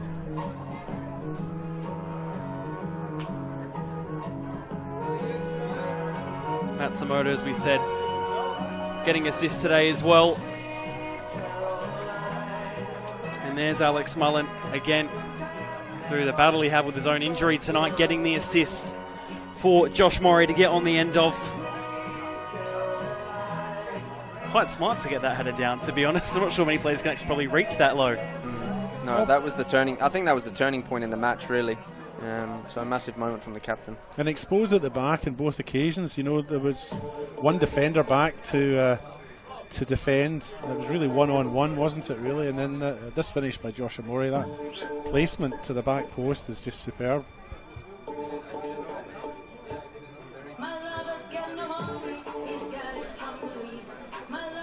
It all worked out in the end for the red of Campbelltown City. We'll cross down to Johnny and Mark on the sideline for their final thoughts on the whole game. Yeah, we're down here on the sideline. The wind's calmed down a little bit, but what hasn't calmed down is the Campbelltown players. They are absolutely ready to party, Mark. Oh, they certainly will do, and long into the night, I dare say. Oh, well, it's exciting to see how much it means. I'm talking to Don earlier, just before as well. I could see in all of them, they all had a tear in their eye. It just really means a lot to the to win today. Yeah, and that's the thing. It's been 30 years for them, so they've had to really dig deep. And I mean, it does mean so much to the club on a whole, and every single player that played today. Yeah, absolutely. You see Alex Mullen in the background dancing. I think that's with his daughter, but it's exciting to see. A great game of football from Campbelltown City. Modbury Jets, unfortunately, not the game they would have loved to have played in this big occasion, but they can't hold their heads in shame because they put out a fight. Yeah, they certainly put up a good effort, but I think the fact they weren't able to get Hamish McCabe into the game as much as they would have liked, I think that really sort of nullified their attacking threat. Yeah. Whereas Campbelltown, all their attacking threat was on show, and we saw it today with all those goals. So I think Campbelltown thoroughly deserved the win in the end. And, well, the atmosphere down here has actually been amazing. The 3 cup finals, we had Raiders win earlier against Croydon FC in the reserves. We had the 18s as well, where Croydon lost, unfortunately, I think, to FSA, NTC. But a big game day with those 3 big games with all the crowd in attendance. But some big names on show today as well. Craig Goodwin's just over there to our right. He's playing with his son, I think, in goals. But he's here to support his brother-in-law in Daniel Mullen. Yeah, some big names on the park, some big names off the park, and a big name in the commentary box as well. Yeah, Stephen Walker, it was good to have him on board. What do you reckon? Rate him better than Carl Viet last year who did the cup final? I'm not doing that. Well, we can say anything we want about Joe Gauchi from the grand final because he's overseas now. He's in the EPL, so that doesn't matter. But a great day to be down here. What a great occasion. The wind's been a bit annoying. It's still getting in my face, but you don't have that problem anymore, so you don't have to stress as much. Certainly don't have that problem at all, mate. That's for sure. Well, we better wrap things up because it is getting into the dark of night now, but what a day of football. We all need a rest. A big day. So thank you for joining us. And also thank you today for the pre-game show. If you hope you enjoyed that. A little bit of a ramp up to today. If you want to keep watching the local game, it was great to be on the pre-game show for the very first time. But you can watch it every Thursday night on Keko Media YouTube and also Channel 44. Friday nights, Saturday Arvos and Sundays. Yeah, we see you every week and we'll see different guests each week. Yes, and that very well-known voice up there, David Grant. Sorry, I get choked up when I talk about David, but he joins me occasionally as well. So it's good to have all those special faces joining me each week. So thank you, Mark. Good on the boundary. Now we can wrap it up. Back to you boys up there where you're nice and warm, hopefully. I think the window's open, but a little bit warmer than down here. Thanks, boys. What a great day. Yes, thank you, Johnny and Mark. What an afternoon we've had here. A great game for Campbelltown has come in the end. Not much else to say, really. Oh, I can't believe it's all over. I'll have to go and have a sit down now. I'll treat you guys to a bag of chips on the way home. How's that? Sounds all right. I'm watching Ezra Goodwin down there, and he's just stacked it over the ball. The referee's actually given a free kick because he was giving a few soft ones out today. Socceroo, Craig Goodwin there on the pitch. Nice finish. Yeah. And with that final goal, we'll wrap up our show. Thank you so much for joining us on broadcast. David, thank you for joining me. Thanks very much Stefan, for having me. Thank you for joining us tonight. It was a pleasure to have you. And that's all from us. Full time here at Service FM Stadium. Final score, Modbury Jets 0, Campbelltown City 3. The cup final going the way of Campbelltown.